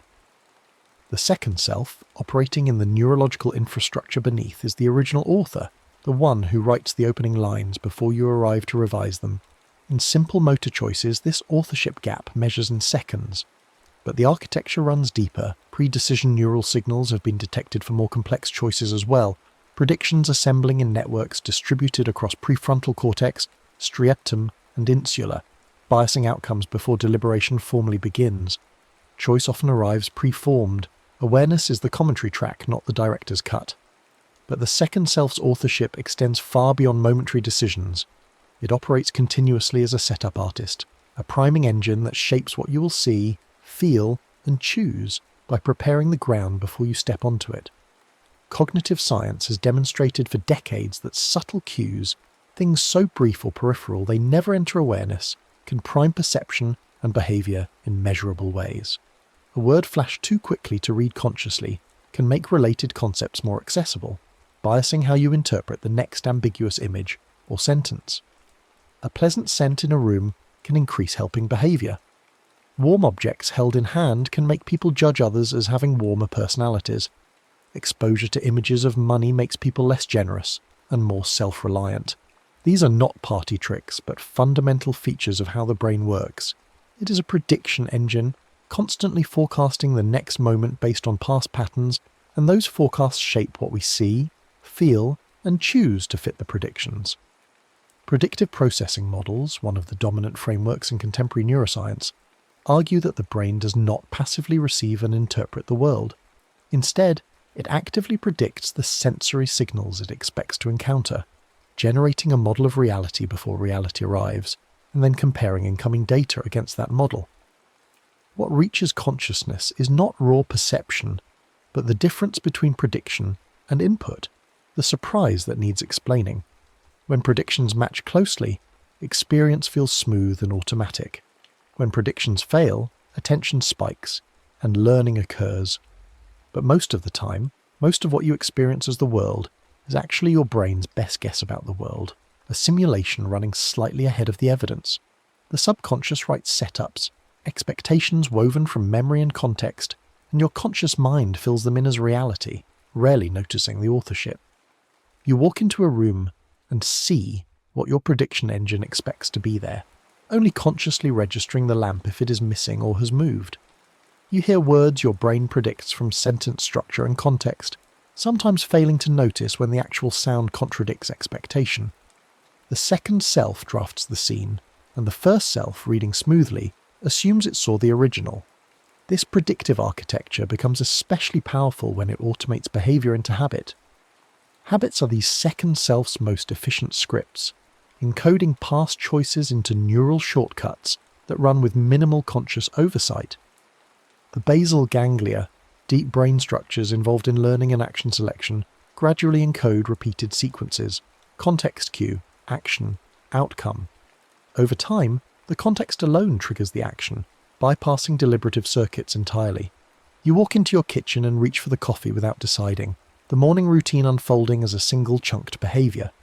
You drive the familiar route home on autopilot, arriving to discover you remember almost nothing of the journey. Heuristics work similarly in decision-making, mental shortcuts that deliver fast answers by substituting hard questions with easier ones. Availability. Heuristic makes vivid, recent, or emotionally charged examples feel more probable than they are. Anchoring heuristic lets the first number, mentioned in a negotiation, set the reference point for all subsequent judgments, even when that number is arbitrary. Loss aversion makes potential losses loom larger than equivalent gains, tilting risk calculations in predictable directions. These shortcuts evolved for efficiency, freeing cognitive bandwidth for novelty and threat, but they also narrow the paths we walk. Much of daily life runs on autopilot loops, yesterday's patterns becoming today's script, the second self endlessly recopying previous drafts with minor variations. And then there is the night, the hours when the first self goes offline and the second self conducts its most thorough revision. Sleep is not cessation but transformation, a state in which the brain remains metabolically active, replaying and reshaping the day's experience. During REM sleep, when most vivid dreaming occurs, the brain reactivates neural patterns associated with recent events, especially those tagged with emotional significance, and integrates them with older memories, strengthening some connections and pruning others. Dreams themselves, those strange narratives assembled from memory fragments, emotional residue, and sensory noise, may serve as emotional processing, rehearsals of threat response, memory consolidation, or creative recombination of ideas in novel configurations. The evidence is still debated, but what is clear is that sleep changes the story. Information learned before sleep is retained differently than information followed by waking hours. Emotional tone of dreams correlates with next-day mood and stress resilience. Sleep deprivation impairs impulse control, emotional regulation, and cognitive flexibility, effectively weakening the first self's editorial capacity and letting the second self's automatic scripts run with less supervision. Even the quality and timing of sleep, governed by circadian processes we do not consciously control, biases how we will meet tomorrow. The second self edits the story while we sleep, revising memory, recalibrating emotion, sometimes reframing the very problems we will wake to solve. This temporal architecture of the self extends to the body's biological rhythms, internal clocks that modulate our capacities across the day. Circadian rhythms, the roughly 24-hour cycles governed by the suprachiasmatic nucleus in the hypothalamus, regulate not just sleep and wakefulness but also body temperature, hormone release, digestion, and cognitive performance. Attention peaks in late morning for most people, declines in the afternoon, and rebounds somewhat in early evening before dropping again at night. Impulse control follows a similar curve, strongest when rested, weakening across the day as glucose and willpower reserves deplete. Risk tolerance shifts with time of day. Judges are more likely to grant parole in the morning than before lunch, when decision fatigue sets in. Ultradian rhythms, cycles shorter than a day, modulate attention and energy in 90-minute waves, the same periodicity seen in sleep cycles. Hormonal tides add another layer. Cortisol peaks at waking to mobilize energy. Melatonin rises at night to promote sleep. Testosterone levels follow daily patterns that influence competitiveness and libido. Metabolic states matter too. Hunger makes people more irritable and impulsive. Blood sugar crashes impair executive function.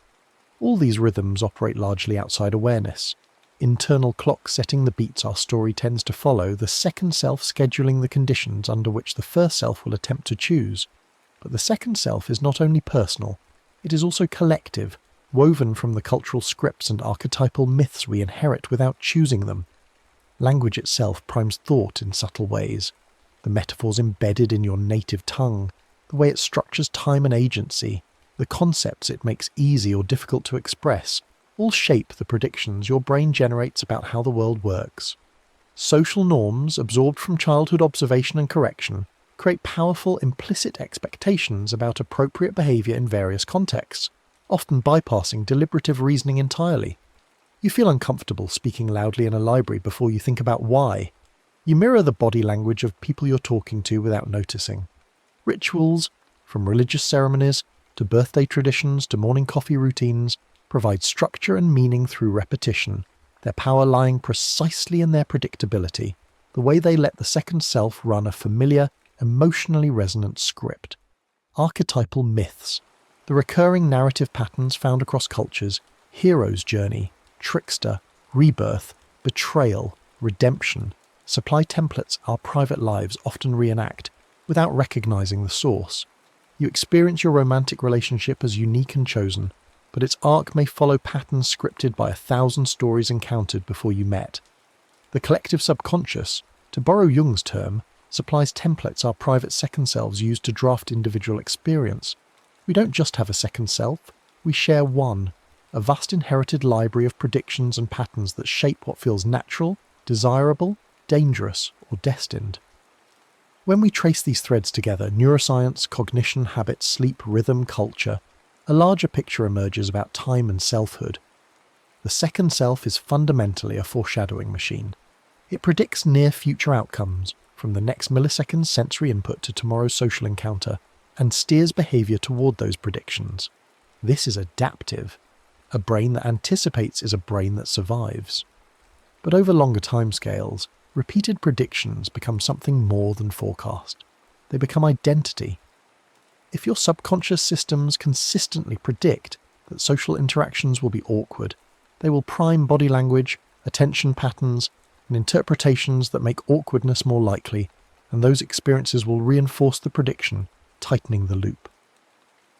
If your habits and heuristics predict that efforts at change will fail, they will subtly sabotage new routines, and the failures will confirm the prediction. Anticipation is authorship.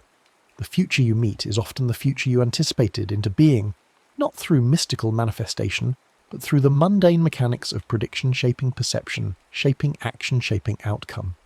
The second self writes forward in time, drafting tomorrow from the patterns of yesterday, and the first self, arriving to read the result, believes it chose freely.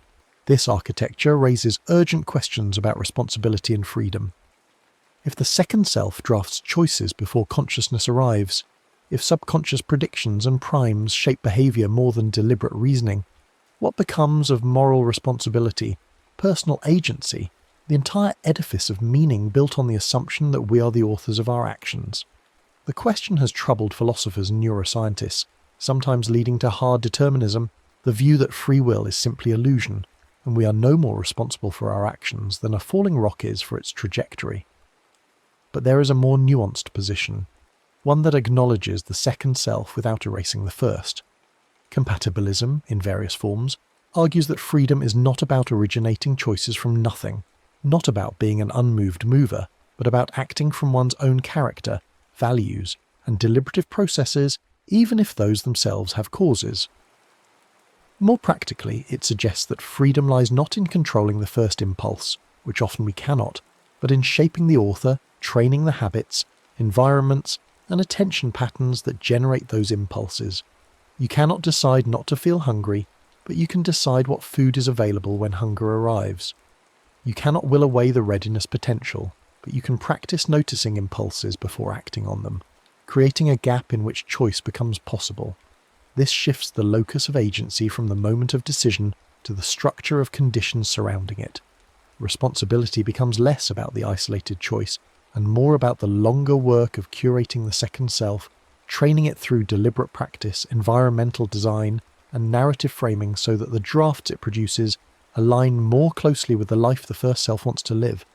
Sleep hygiene becomes an ethical practice because it protects the nocturnal editor's capacity to regulate emotion and consolidate learning. Media diet becomes consequential because the images, stories, and ideas you consume become the raw material from which the subconscious builds predictions. Deliberate rituals, intention setting, mindful interrupts, these are not mere self-help techniques, but levers for rewriting the draft before it reaches consciousness. The second self learns from experience, which means experience can be designed to teach it. You cannot control the author behind the author, but you can influence what it reads, when it rests, what patterns it practices, and gradually, over time, what it writes. Concrete strategies emerge from this understanding. Environment design matters more than willpower. If you want to eat healthier, don't rely on resisting temptation in the moment. Instead, remove junk food from your home so the second self's automatic reach finds fruit instead of chips. Place friction on harmful routines by adding inconvenient steps, removing cues that trigger them, making the default path lead somewhere better. Amplify helpful cues by designing environments that make desired behaviors easier and more visible. If you want to exercise in the morning, lay out workout clothes the night before so the visual cue primes action before deliberation can object. Ritual timing aligns effort with biology. Tackle cognitively demanding work during your circadian peak, usually mid to late morning, when attention and impulse control are strongest. Protect sleep boundaries, making them as non-negotiable as meetings, because stable sleep stabilizes the editor. Use ultradian rhythms by working in focused intervals with breaks to match the 90-minute attention cycles. Attention training through mindfulness or metacognitive practice helps notice impulses sooner, creating a brief window between trigger and action where choice can intervene. Reframing techniques, cognitive reappraisal of stressful situations, gratitude practices that shift attention toward positive predictions, alter the predictive models the subconscious uses.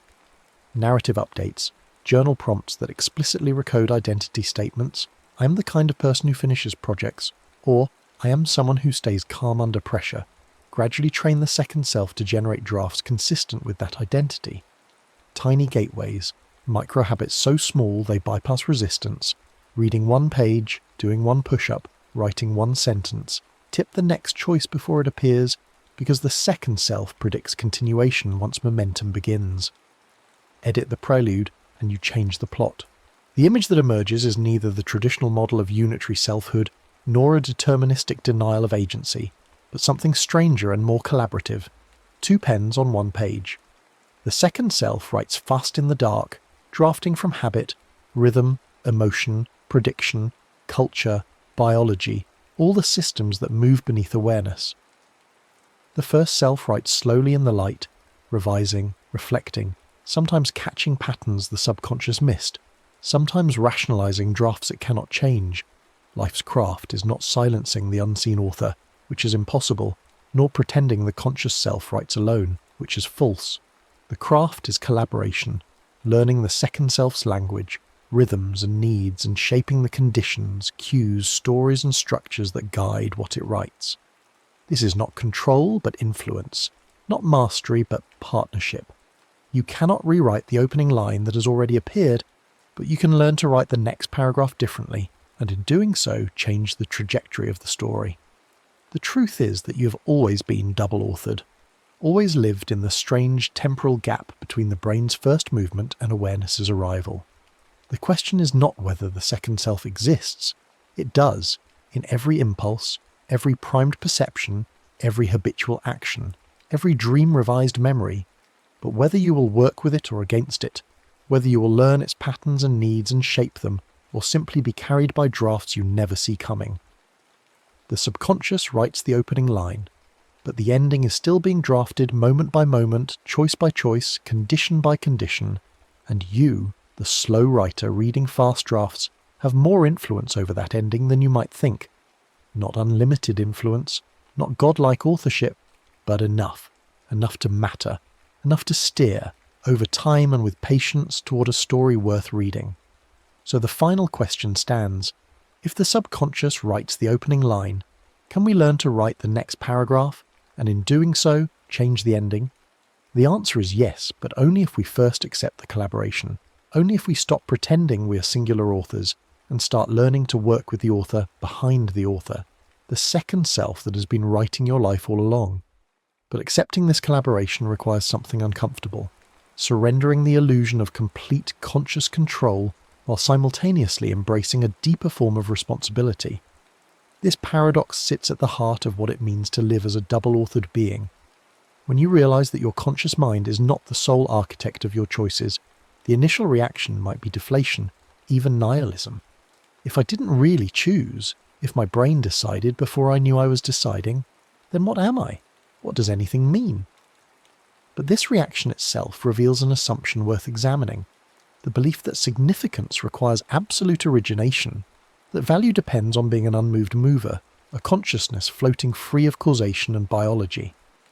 What if meaning lies not in transcending the second self, but in engaging it more skillfully? Consider an artist working with a particular medium. A sculptor does not choose the properties of bronze or marble. Those properties are given, constraints and affordances determined by physics and chemistry. Yet the sculptor is not thereby robbed of creativity or agency. Mastery consists precisely in understanding the medium deeply enough to work with its nature rather than against it, to make what the material wants to become while guiding it toward a vision. The second self is your medium. It has properties, tendencies, rhythms and patterns you did not choose. Your conscious mind cannot rewrite those fundamental features any more than a sculptor can make stone behave like clay. But you can learn the medium. You can discover what conditions make the second self generate certain kinds of drafts.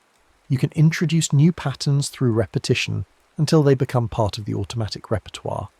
You can remove yourself from environments that trigger unwanted scripts and place yourself in environments that cue desired ones.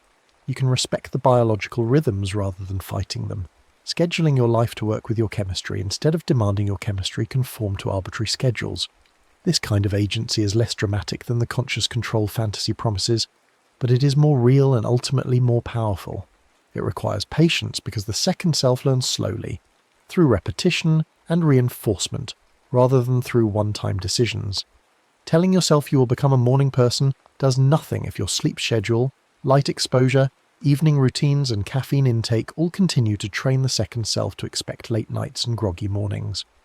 But gradually adjusting those inputs, making small, consistent changes over weeks and months, actually retrains the system. The draft changes because the author has been given different material to work with. Consider how this applies to emotional patterns, an area where the illusion of conscious control causes particular suffering. You cannot simply decide not to feel anxious or sad or angry. Yet people blame themselves constantly for emotional states, as if those states were choices. The first self, encountering an emotion, often generates a secondary layer of judgment. I shouldn't feel this way. What's wrong with me? I'm weak for feeling anxious. But emotions are largely products of the second self, generated by predictive systems responding to environmental cues, memories, physiological states, and learned associations, most of which operate beneath conscious access. The conscious mind receives the emotion as a fait accompli already in motion before awareness catches up. Judging yourself for the emotion is like judging yourself for the weather. It's a category error that adds suffering without adding agency. What you can influence is the context in which emotions arise. If your second self generates anxiety in response to certain triggers, you can gradually expose yourself to those triggers in safe conditions until the predictive system learns a new association. This is the principle behind exposure therapy, which works not by conscious willpower overriding fear, but by providing the second self with new data that updates its predictions. If your mood tends toward darkness after poor sleep, you cannot think your way to happiness, but you can prioritize sleep so the editor functions better. If social media consumption primes comparison and inadequacy, you cannot decide not to feel inadequate while continuing to consume, but you can remove the app, change the environment, and let the second self gradually forget the trigger. You work with the author by changing what it reads, not by demanding it read the same material but generate different output. This understanding also illuminates why traditional willpower-based approaches to behavior change so often fail.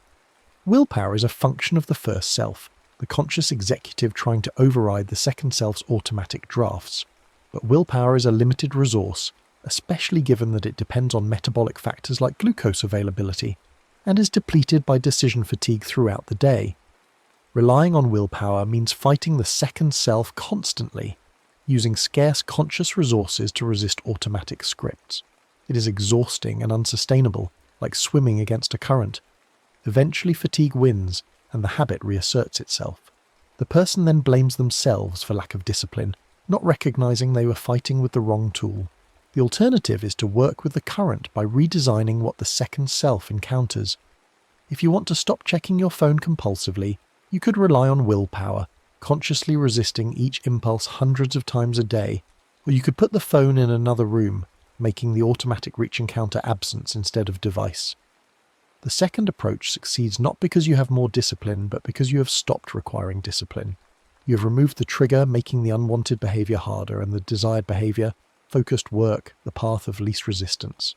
The second self, always optimizing for efficiency, follows the easier path. Over time, the pattern weakens through lack of reinforcement. You have not defeated the author, you have changed the story it finds available. The same principle applies to building new behaviors.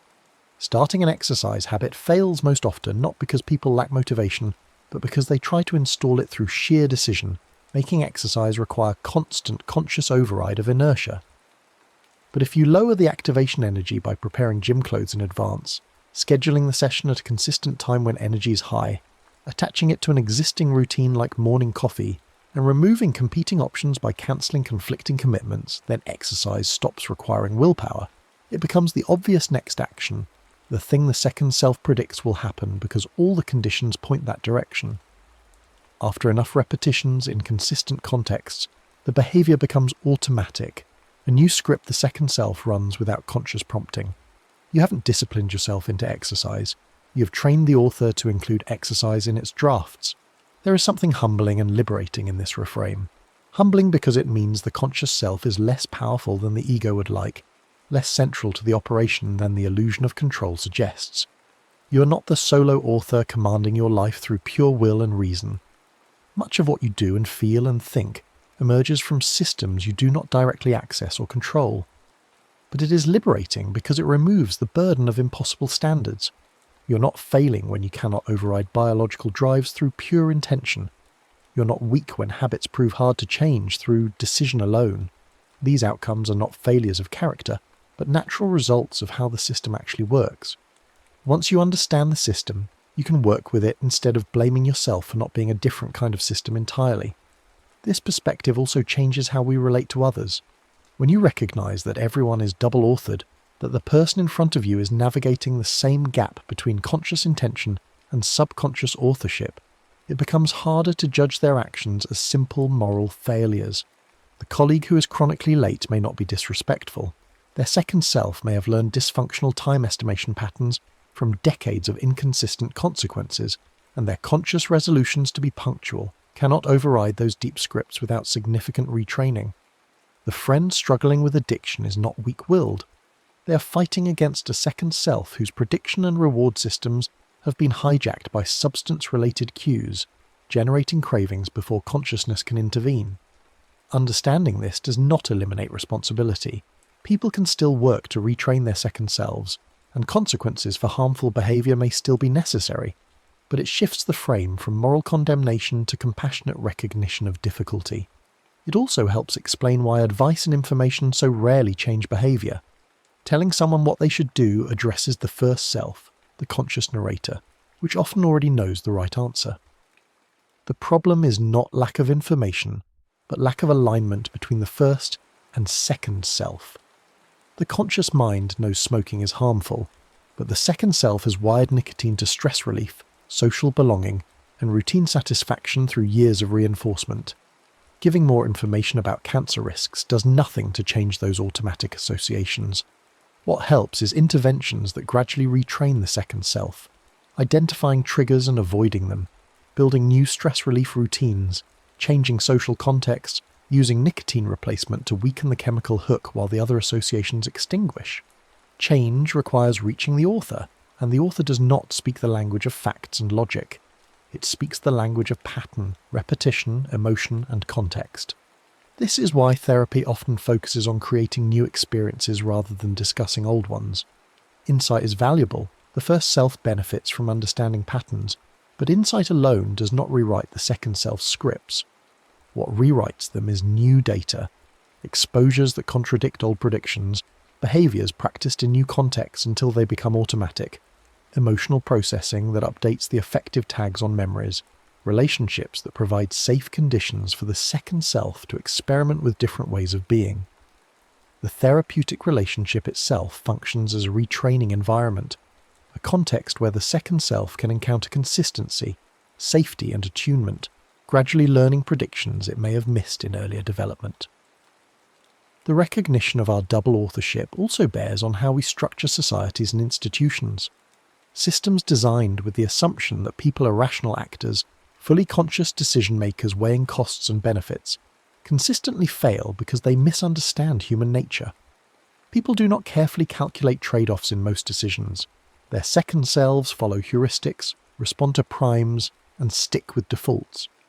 This reality can be exploited maliciously through manipulative marketing, addictive product design, and choice architectures that benefit corporations at the expense of individuals. But it can also be leveraged for good through what behavioral economists call libertarian paternalism, designing choice environments that respect freedom while making beneficial options easier and more salient. Default settings matter enormously because the second self tends to accept them. Making retirement savings opt-out instead of opt-in dramatically increases participation. Organ donation rates vary wildly between countries with identical demographics, but different default policies. Healthier cafeteria layouts increase nutritious food consumption without restricting choice. These interventions work not by overriding individual freedom, but by recognizing that the second self operates through pattern and ease and shaping the environment to make good defaults the natural path.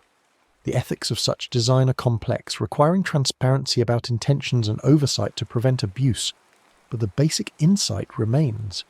If we are double-authored beings, then ethical systems must account for both authors, not just the conscious one. Education could be transformed by taking the second self seriously. Traditional schooling often treats students as if information transfer to the conscious mind produces learning, but deep learning, the kind that changes behaviour and capability, requires training the second self through practice, feedback, spaced repetition, and context variation. A student can consciously understand a mathematical concept yet fail to apply it in novel situations because the second self has not automated the pattern, recognition, and procedure execution through sufficient varied practice. Expertise in any domain is largely the accumulation of patterns in the second self, allowing rapid automatic response to situations that novices must consciously analyse. This is why masters in chess, music, sports, or surgery often cannot fully articulate what they do. The knowledge lives in systems beneath full conscious access, built through thousands of hours of training. Recognizing this would mean valuing practice and repetition differently, not as tedious drill, but as the essential process of training the author. It would mean structuring learning to respect biological rhythms, avoiding late starts for adolescents whose circadian systems shift late, including movement and breaks to work with attention cycles, prioritizing sleep as a learning tool rather than an expendable luxury.